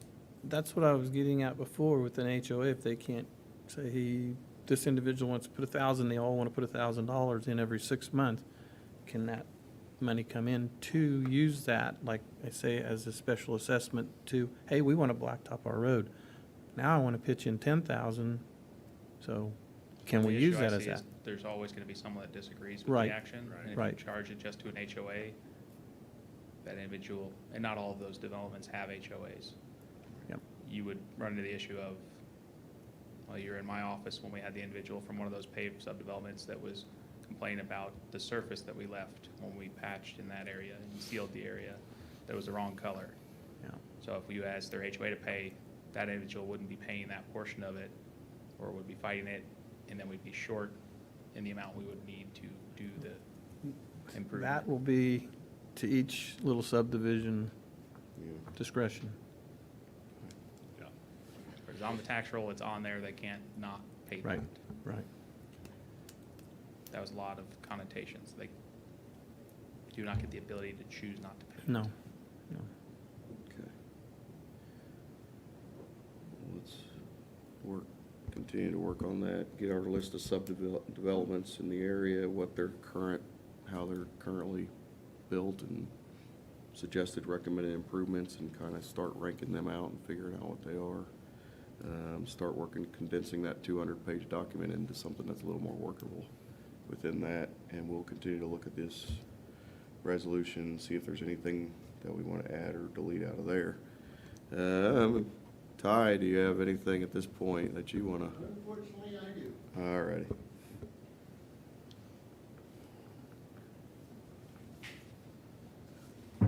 Ty Wilson, Stonewood North. You guys all know me, so I'm going to ask you a real simple question to start off with. You were talking about Prairie Acres, if they have to add drainage, if they have to add a culvert. That's an improvement, according to you. Darren, how long you been here? Not being mean, I'm asking you, how long have you worked in your position? As a county administrator, 5 years, 6. Neil, how long you been a commissioner? Yeah, going on, this is my 5th year. Michael? 3 years. Nathan? How long has Prairie Acres been there, gentlemen? Yeah. I'm not being mean, I'm asking a simple question. Was it originally designed to have the proper drainage? None of you guys know. I don't either. Now you're going, well, the standard would be the people would need to pay their portion to correct those issues because you're making an improvement. How do you know it wasn't already made correctly to begin with, but as time and traffic has gone on, that road has been worn down to the point it never met like you're talking about, a standard of maintenance that kept the road grade at where it is. See the problem you're going to run into with who pays for what is part of, We're gonna have to start somewhere. see what I'm saying? So That's where I'm somewhere- going, oh, boy. Do you need to have a standard? Yes. I live in the county. I talk to Brendan regularly. He knows and I know there are certain times you don't grade that road. I don't care if it's been 60 days. Not myself or the people in my addition about, please don't pull up my ditches. And I understand that sometimes you feel you need to do that. Him and I both know you just sent everybody a trip to the tire store and you pulled a bunch of rubbish off of the ditches trying to create crownage. Is it better off to pull the ditches up all the time? Or is it better off to do an overlay to get the road surface back up? See what I'm saying? Those are questions that I know people are gonna wanna ask, like, which is doing better? I'm just throwing this out here as questions, right? Originally, we talked about a program, and hopefully the program would work to allow different communities to work with the county on a cost share basis, et cetera, et cetera. And I had brought up in the last round, who takes care of Deer Trail? Who takes care of Stonewood West? You just stated today, and I'm making sure that everybody sees this, you're stating that you want me to file a petition. Now, gentlemen, we've had this discussion. If I do that, which I can, I just forced your hand and added even more to your budgetary problems than you have, versus working together cooperatively to set something in place for subdivisions that want to make improvements or whatever, to let you work it into 26, 27, 28. See what I'm saying? If an individual has a community file a petition against you, it just hit you in the face. I believe you just had two people up here before me that said, we need money to fix the side of Old 40 going into Victoria. Now all of a sudden you have a bridge that is right in front of you again, isn't it? due to a re-entrance to McLaughlin. Is that the best way to go about working with the people in the communities, is to have them just come forth with petition after petition after petition? I'm just asking a question. It's something you guys might want to consider thinking about. Or are you better off setting up something that allows you to still do a cost share program? I agree with Darren 100%. Whether you call it a TIF, whether you call it a special, it all comes down to the same exact thing. You are doing a cost share, okay? Whether you have communities that choose to, like ours, wanted to put up money up front to front load it, and then you put the remaining balance on a assessment, special assessment or a TIF, or whether they backload it, whatever. I agree 100% with the tax assessment part, because if individuals who wanted to cost share with you, you'll all have it. If we all agreed today, 51% vote, we're all gonna put up 10,000, and Nate over here goes, oh, no, you are not, he can sit here and argue, I'm not paying it, I'm not paying it. If it's on his tax assessment, oh, he's gonna pay it, right? Or one of us is gonna buy his property for, see what I'm saying? I agree with that portion of how a cost share works, because it keeps a lot of argument out of whatever takes place. It doesn't put it back on the county, it doesn't put it back on an individual HOA or housing division if 51% or greater comply that they want something done. My question is, and you stated this, through your special assessment, a group of people in a small addition pay for that cost up front. Okay, so that's not a cost share. We paid for it all, 100% out of our pocket. In the last meeting, we just had this discussion about, but what is the standard? Is it as is? With what you just said today, Darren, oh, it very much is as is. So all I gotta do is figure out how to pay for it up front once, and it is for you, for the rest of my life and the rest of the continuance of that road. You don't get to kick it out. You don't get to go, we're not doing that. Oh, no, you just stated as is. Is that correct? I think there's so many different examples that you can't say as is, and each development is different based on the needs of what has been or hasn't been done over the years. When you look at assessment and you look at improvements, I think Brendan can say that there's so many different needs in different areas that you can't answer that appropriately. I get what you're saying. Each development has, some has sand, some has limestone. They take different as such, right? Whether that was a chip and seal, 4 inches of asphalt, 8-inch highway, you have just set the standard as that. I'm not talking about what they had before, what it takes to get you there. I'm saying, once you've set it, you've set it, because you've chosen to go to that upgrade. Is the county comfortable with the fact that you're gonna pay for that from now on? That's how we got here to begin with, guys, is because when we would try to do this in the past, we would get commissioners going, no, we know what it did to our budgetary costs, having to go in every 5, 7, whatever you choose to do your chip and seal, and they went, you're killing us. So they'd give us you have great talking points, gentlemen, you have great talking points. Mr. Jeter even mentioned it in the last time I was up here, that while it was easy for commissions in the past to simply go, we sure appreciate all your concerns and your thoughts and your process, we're just got too many hot spots right now, was a common word used. Now, if you choose to go forward and try to actually be on the proactive side and work with communities that want to be on the proactive side, are you willing to accept the fact that you're taking on a certain amount of maintenance again? That in the long term, it does fall back on Brendan, and it does fall back on his asphalt schedule or top coating schedule. See what I'm saying? Because I'm telling you, I got a lot of people that are like, you figure out how to keep them moving forward or not just be a pain, and I don't want to do that.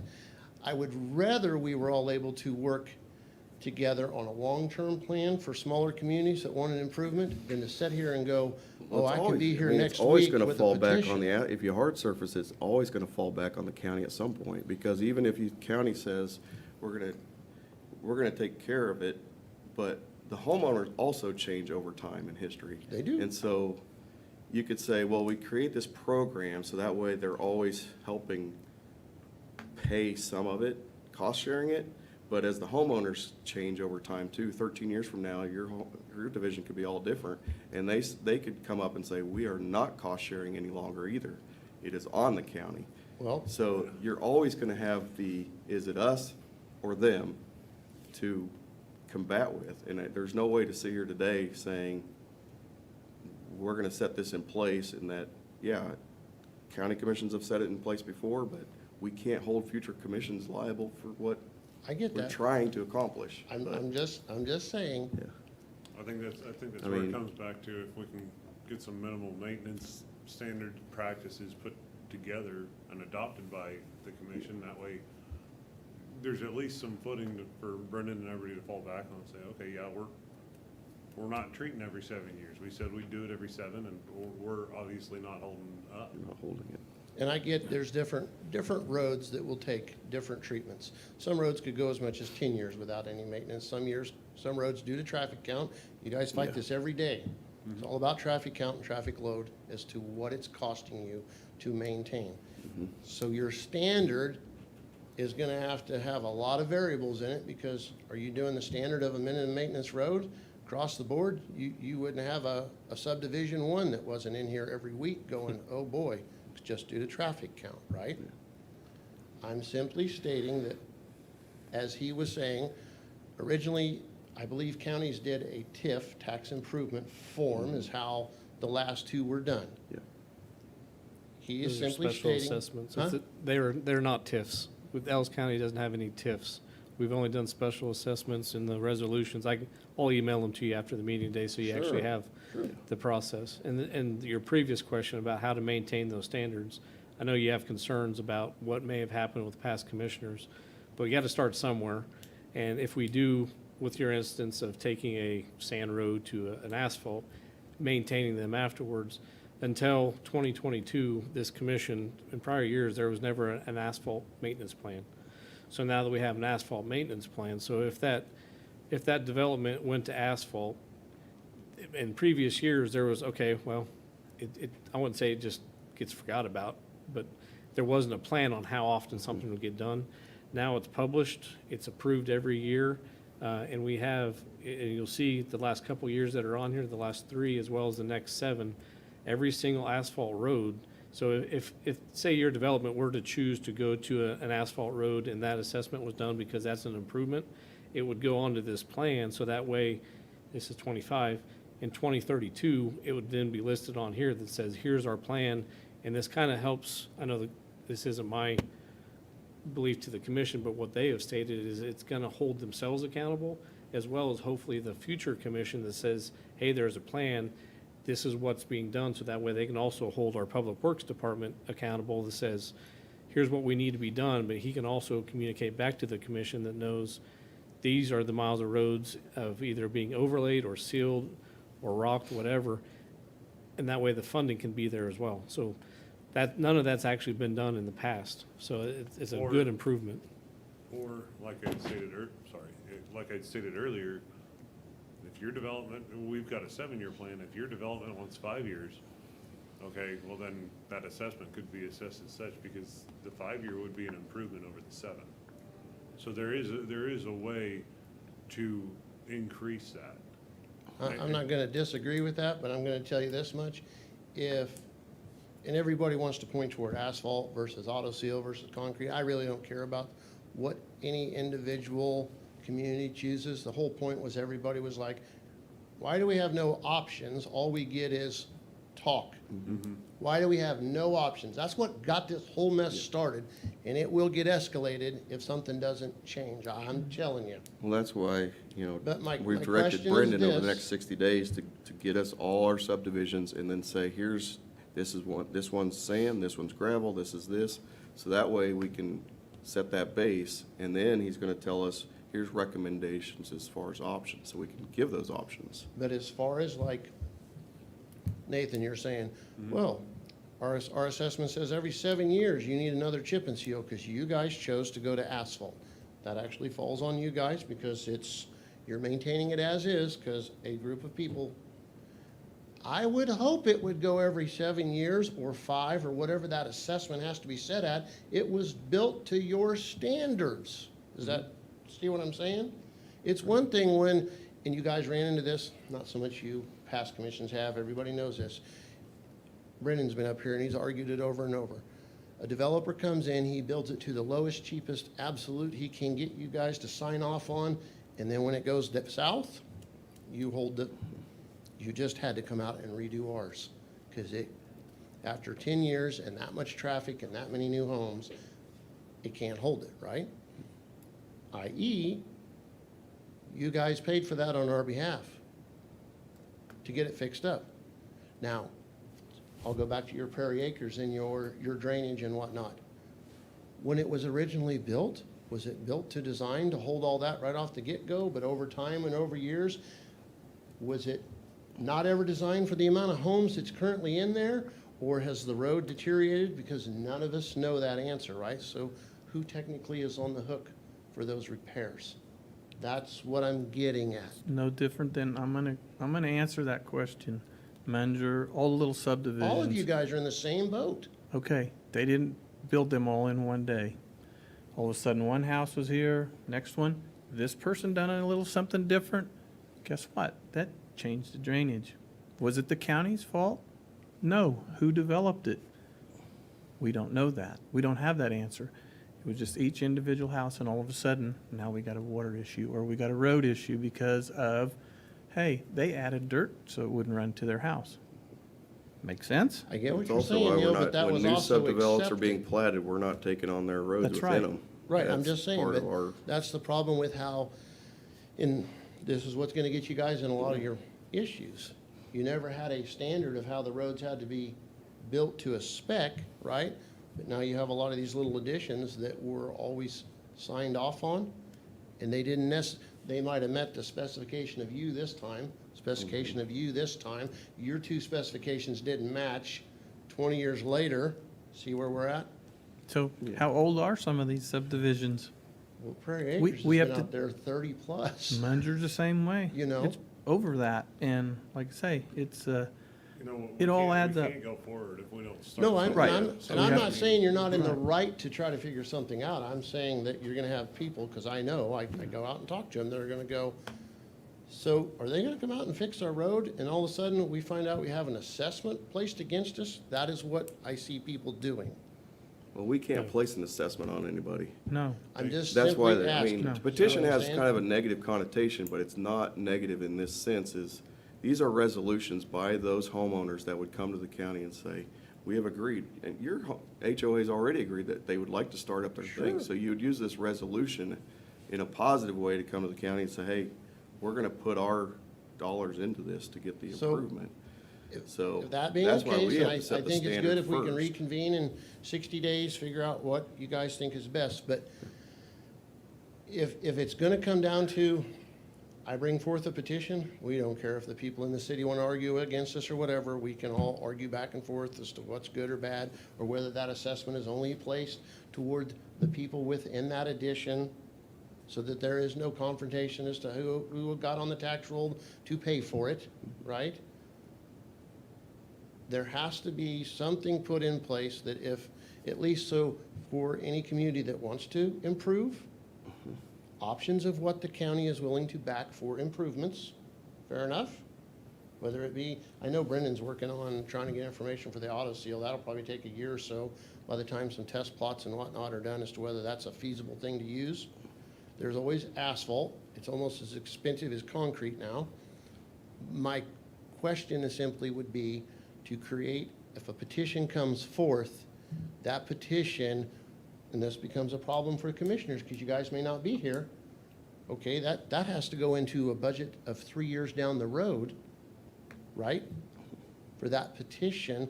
Otherwise, you could have 4 or 5 communities come in here in the next month, and you guys are gonna go, oh, no.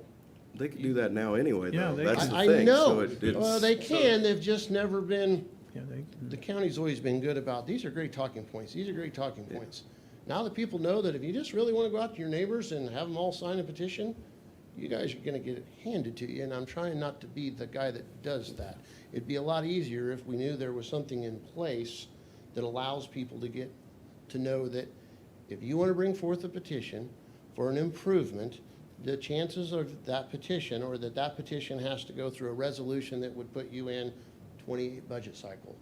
The problem is, you're now talking about money that you can't speak for, because that's in, see what I'm saying? That's Well, not no, necessarily how this works. No, that's- The I think petition. you're reading it wrong there, Ty, because Yeah.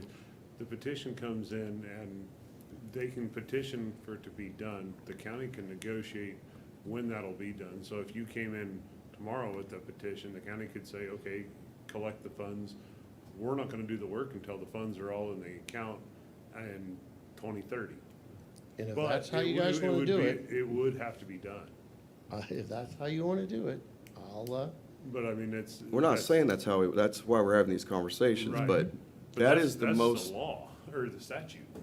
right now, that's what's in place without having to create something Correct. else. And it still allows these subdivisions an avenue for improvement over time without us forcing all subdivisions to be within some program. Because there's lots of subdivisions out there that don't really want anything. correct, some of them would just like to have their They roads just want- reworked so they get a little better They drainage just out of the want, whole they just want mess. maintenance, but they just want maintenance is at what they're after. Yeah, Yeah, I'm regular, not- and that- regular maintenance would be a it's whole different program. Regular maintenance, yep, it's a whole different, well, hopefully that's part of a standard procedure that would fall back on Brendan as part of the overall county maintenance, as far as that goes.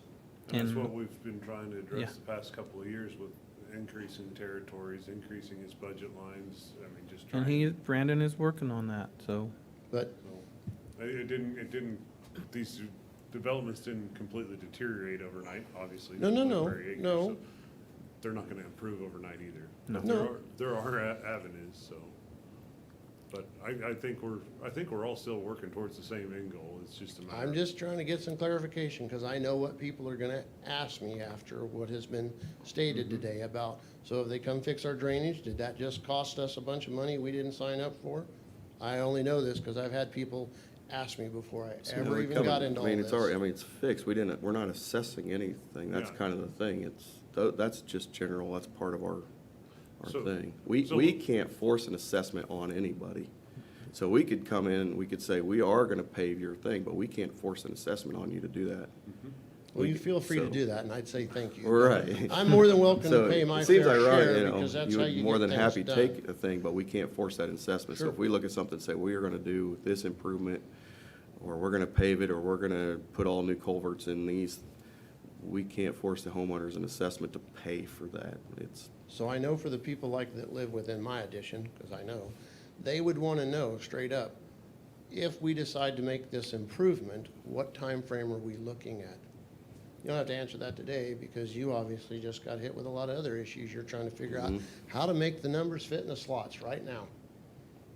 But, That's all gonna depend on what the improvement you're asking for is, because we can opt to say, we won't put any towards it, and we can facilitate it, cause it's on our right of way, and just allocate that improvement to be paid out in specials over 20 years.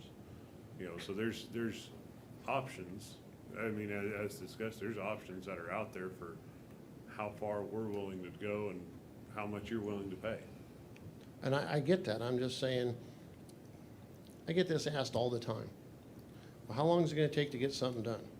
That's a tough answer, even for you guys. That's a very tough answer. How long did it take them to build their house? But if, And, well, that depends on who and you whatever, talk to. I mean, but it takes No. time. No, that depends on who you talk to, right? So- The old saying, fast, cheap, good, picking you too. We've all heard it, right? No, it's a very true statement. I'm just simply saying it would be nice if the commission, say in 60 days, if we can reconvene, can give some kind of time frame of, if you're looking at creating a petition for improvements within these communities, know that you will be looking at a minimum of a 2-year, a 3-year, because that allows you guys the opportunity to figure out how to get the numbers to fit in the slots. Correct? And it gives Yeah, the that's gonna- people, it gives the people within these communities the ability to go, okay, first, we want to know what improvements we can and can't get. Two, we'd like to know what kind of time frame we'd be looking at if we cost share, pay up front, et cetera. So at least they know. I think that's still a little bit of where you're misunderstanding what the petition is. Because that's all part, the petition isn't Prairie Acres coming in and saying, we petition you, the commission, to recrown the roads. The petition is stating that they're going in to, that they agree that they're going to do some type of improvement that they desire to do on their own dime through tax assessments to do a certain project above and beyond what the county is willing or able to do, because it's by statute limited as an improvement. So that community has to create the petition, and they are the ones that are saying, yes, we are wanting to set forth the money to asphalt, to curb and gutter, whatever it may be. So they're the ones that are saying, we can't say what they want to do. They need to come by a petition saying, this is what we want to do. And then it's up to what that individual community decides. And that puts a dollar amount then, if they want asphalt 2, 6, 10 inches deep, and that then drives the cost, which then determines how long they will have, because it's also up to those that submit the petition that say, if they only want to put in $100 a year for a $100,000 project, it could be 30 years out. Right. So there's nothing that this commission can really say as how soon or when. It's all up to those putting forth the petition for a certain project based on the amount of dollars that they want to assess themselves in that special. Does that make sense? It does, but ask Brendan how autos, do you just want to contract someone to do an auto seal? Like, And that's also up to those that petition. They could say the you county see what can, I'm- that's where it changes as a when you petition, go, Prairie yes, Acres could say, we want to pay for all the equipment necessary for them to do auto seals throughout the entire county. If they so wish to do that, they could. You know, so there's, What I'm saying, I'm gonna use this auto seal as a, right? So Brendan has stated before, he roughly puts almost $7,000 a year into maintaining 1 lineal mile of road, okay? As part of a cost share, if the auto seal program is able to be implemented in the state of Kansas or our area, okay, the county could provide you the equipment and the funds, or our portion of getting it done, because that's going to offset the $7,000. Does that follow where I'm going? You guys front the 100, 200, I don't know what the number is, we haven't got there yet, right? But in order for that to even be put in place, that has to be put into some kind of budgetary and time frame, because it's not being 100% contracted outside of the scope of the county, other than going, we'll play the banker, you guys do whatever you want, you say you can afford it. See where I'm, and that also varies based on the petition that the community puts together, because the county doesn't have to upfront the money. They can put an IRB out to do it and spread it out over the years. Sure. Or they could say, you're gonna save, sure. and you guys would put the money in an account, and 10 years from now, then there's the funds there to do the project, which I don't think that would probably be the popular answer, but you don't want to pay for It's something. always gonna take a couple, a year No, or no, two, and that's, because you and that's just, something else that I without think. knowing what the actual improvement is and. True.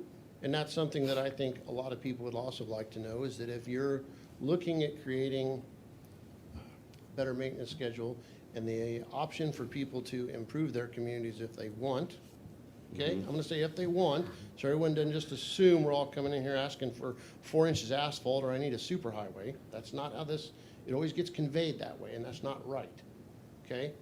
That is not right. I stood here and had someone tell me it was gonna cost me $1 million, and that's what I was asking for, and we were asking for chip and seal. I'll argue it all day long. I know. We had private assessment of 500,000. We got hit with $1 million. I know. What I'm simply stating is, regardless of how you do the assessment, okay, people would like to choose, but if the county's going to be involved and the county is going to have to maintain as is, I would think you guys would like a lot of input on making sure that you cost share some traffic studies, you cost share some road studies, so you know that nobody loses in the end and everything is able to be maintained. Because nobody wants to spend out that kind of money, and then a few years down the road, things don't go well, and all it ended up in was a finger pointing match that should have never came to be. That's the truth, right? Yeah. I think those are ideas that we could take to our next meeting Mhm. and assess. I mean, if you can state simply that, you know, you always will see a petition, regardless of whether you would agree or disagree to it, as something that would be 3 years out for any community looking to try to create an improvement, at least that's a good baseline where people know when you go to your HOA meetings or go talk to your neighbors, this is what you're really looking at if you want to make some changes that are above and beyond what the county is currently trying to create. And I'm going to use the word standard, even though that's tough to clarify, because every road, every aggregate, moisture, we could all go at this for days, right? It plays a huge role. I'm just saying people would like to know what the county would stand behind for options and what the county, as you guys, even though you can't force the next commission, right? To what you would perceive as a minimum if you had a petition brought forth. I would I'm say trying to keep from not this- forcing your hand. this 5, this 7, whatever we try to choose, only way you get that if you're in an assembly line, you do the same thing every day, every day, every day. Traffic, temperature, moisture. Sure. Brandon can probably assess for that. It's as needed is what I'm looking at, because just like in Munger, we got semis coming driving in. Were we planning on that years ago? No. How come nobody planned that years ago? You asked that question about how come they're building, now they got water issues. There's part of it. So we have to go as needed. And Each one's gonna be different. sure. But as a general assessment, I would think a guy should be able to know that if you chose to bring a petition before the county, you could be looking at it at least for a definitive answer of, if you want to come before the county to make any kind of an improvement to your addition above and beyond the standard, you will have to look at least a 3-year out period. Because that doesn't put you guys in a I spot of don't- right now. I don't agree with that, because you can, if you want a 4-month or 3-month or 2-month, hey, we want to see the grader on here, you're gonna rip that road up. See what I'm saying? What I'm No. saying? If you leave it like it is, and you guys are all wanting to know, hey, what maintenance thing are we getting on? I'm not talking maintenance, Neil. Okay, you're I'm talking talking. an improvement. Okay, Let's make sure we're on the same page. okay. I'm talking to give the people who would like to know what options the county would stand behind. I'm not talking about your standardized maintenance. You guys, that's your wheelhouse. Actually, that's Brendan's wheelhouse, and he knows what he's doing. He's done us a wonder. The man should be applauded daily. He has done us a wonder. I'm saying, when you look at the individual communities that would like to have a possibility of options and improvements above what you're going to show as this is the standard road we're maintaining.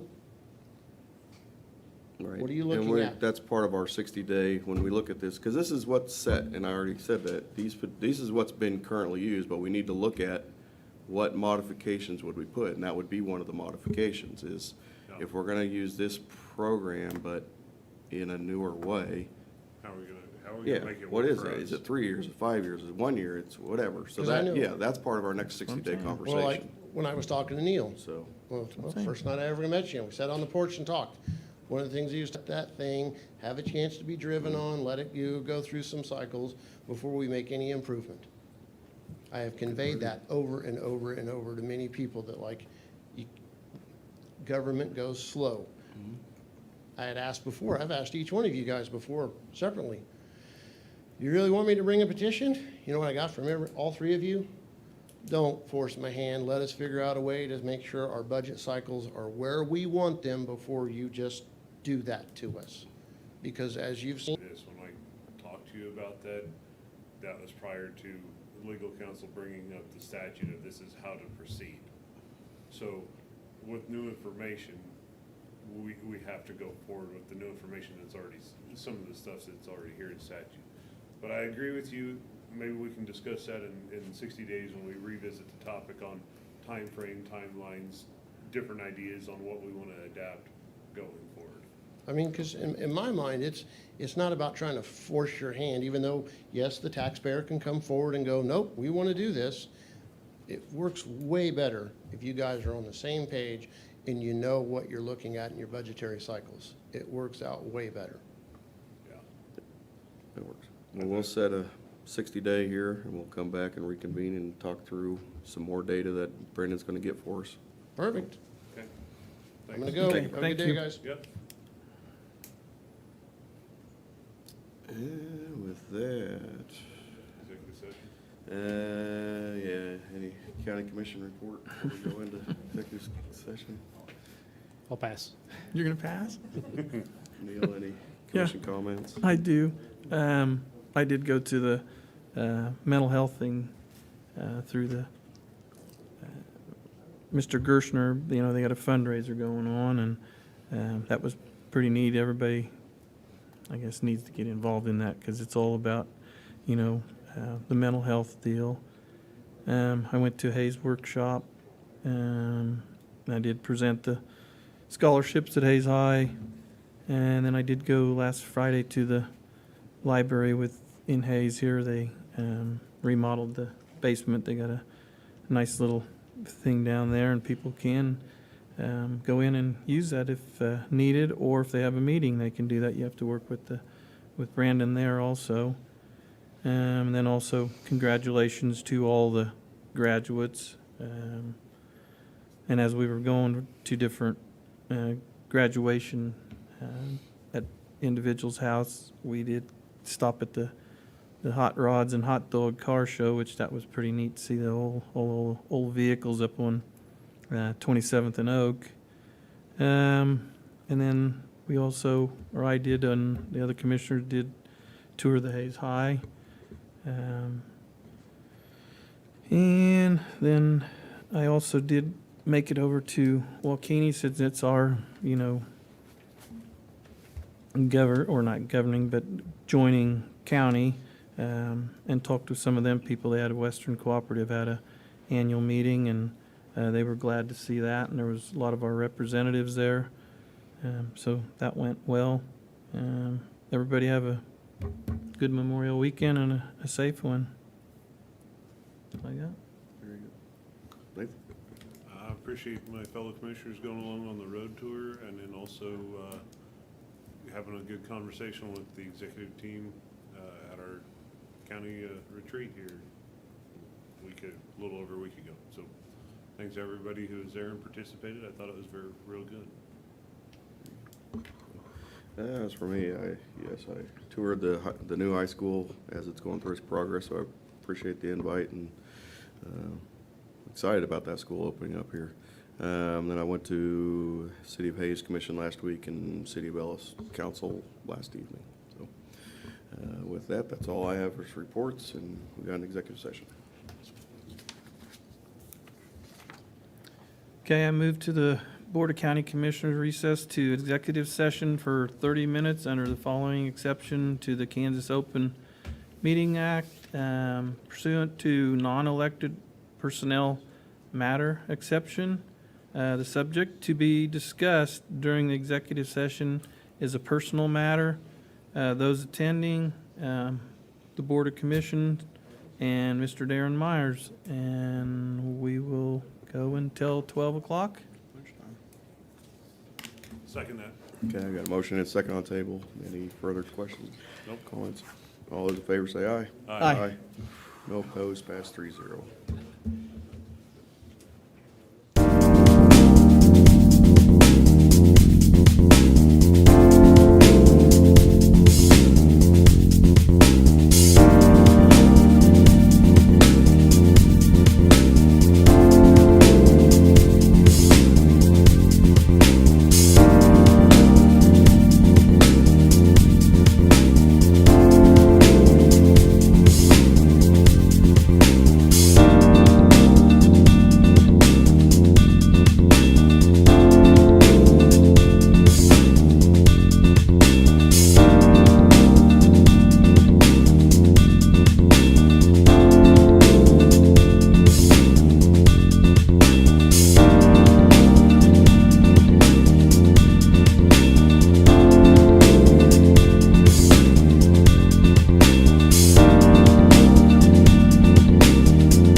you.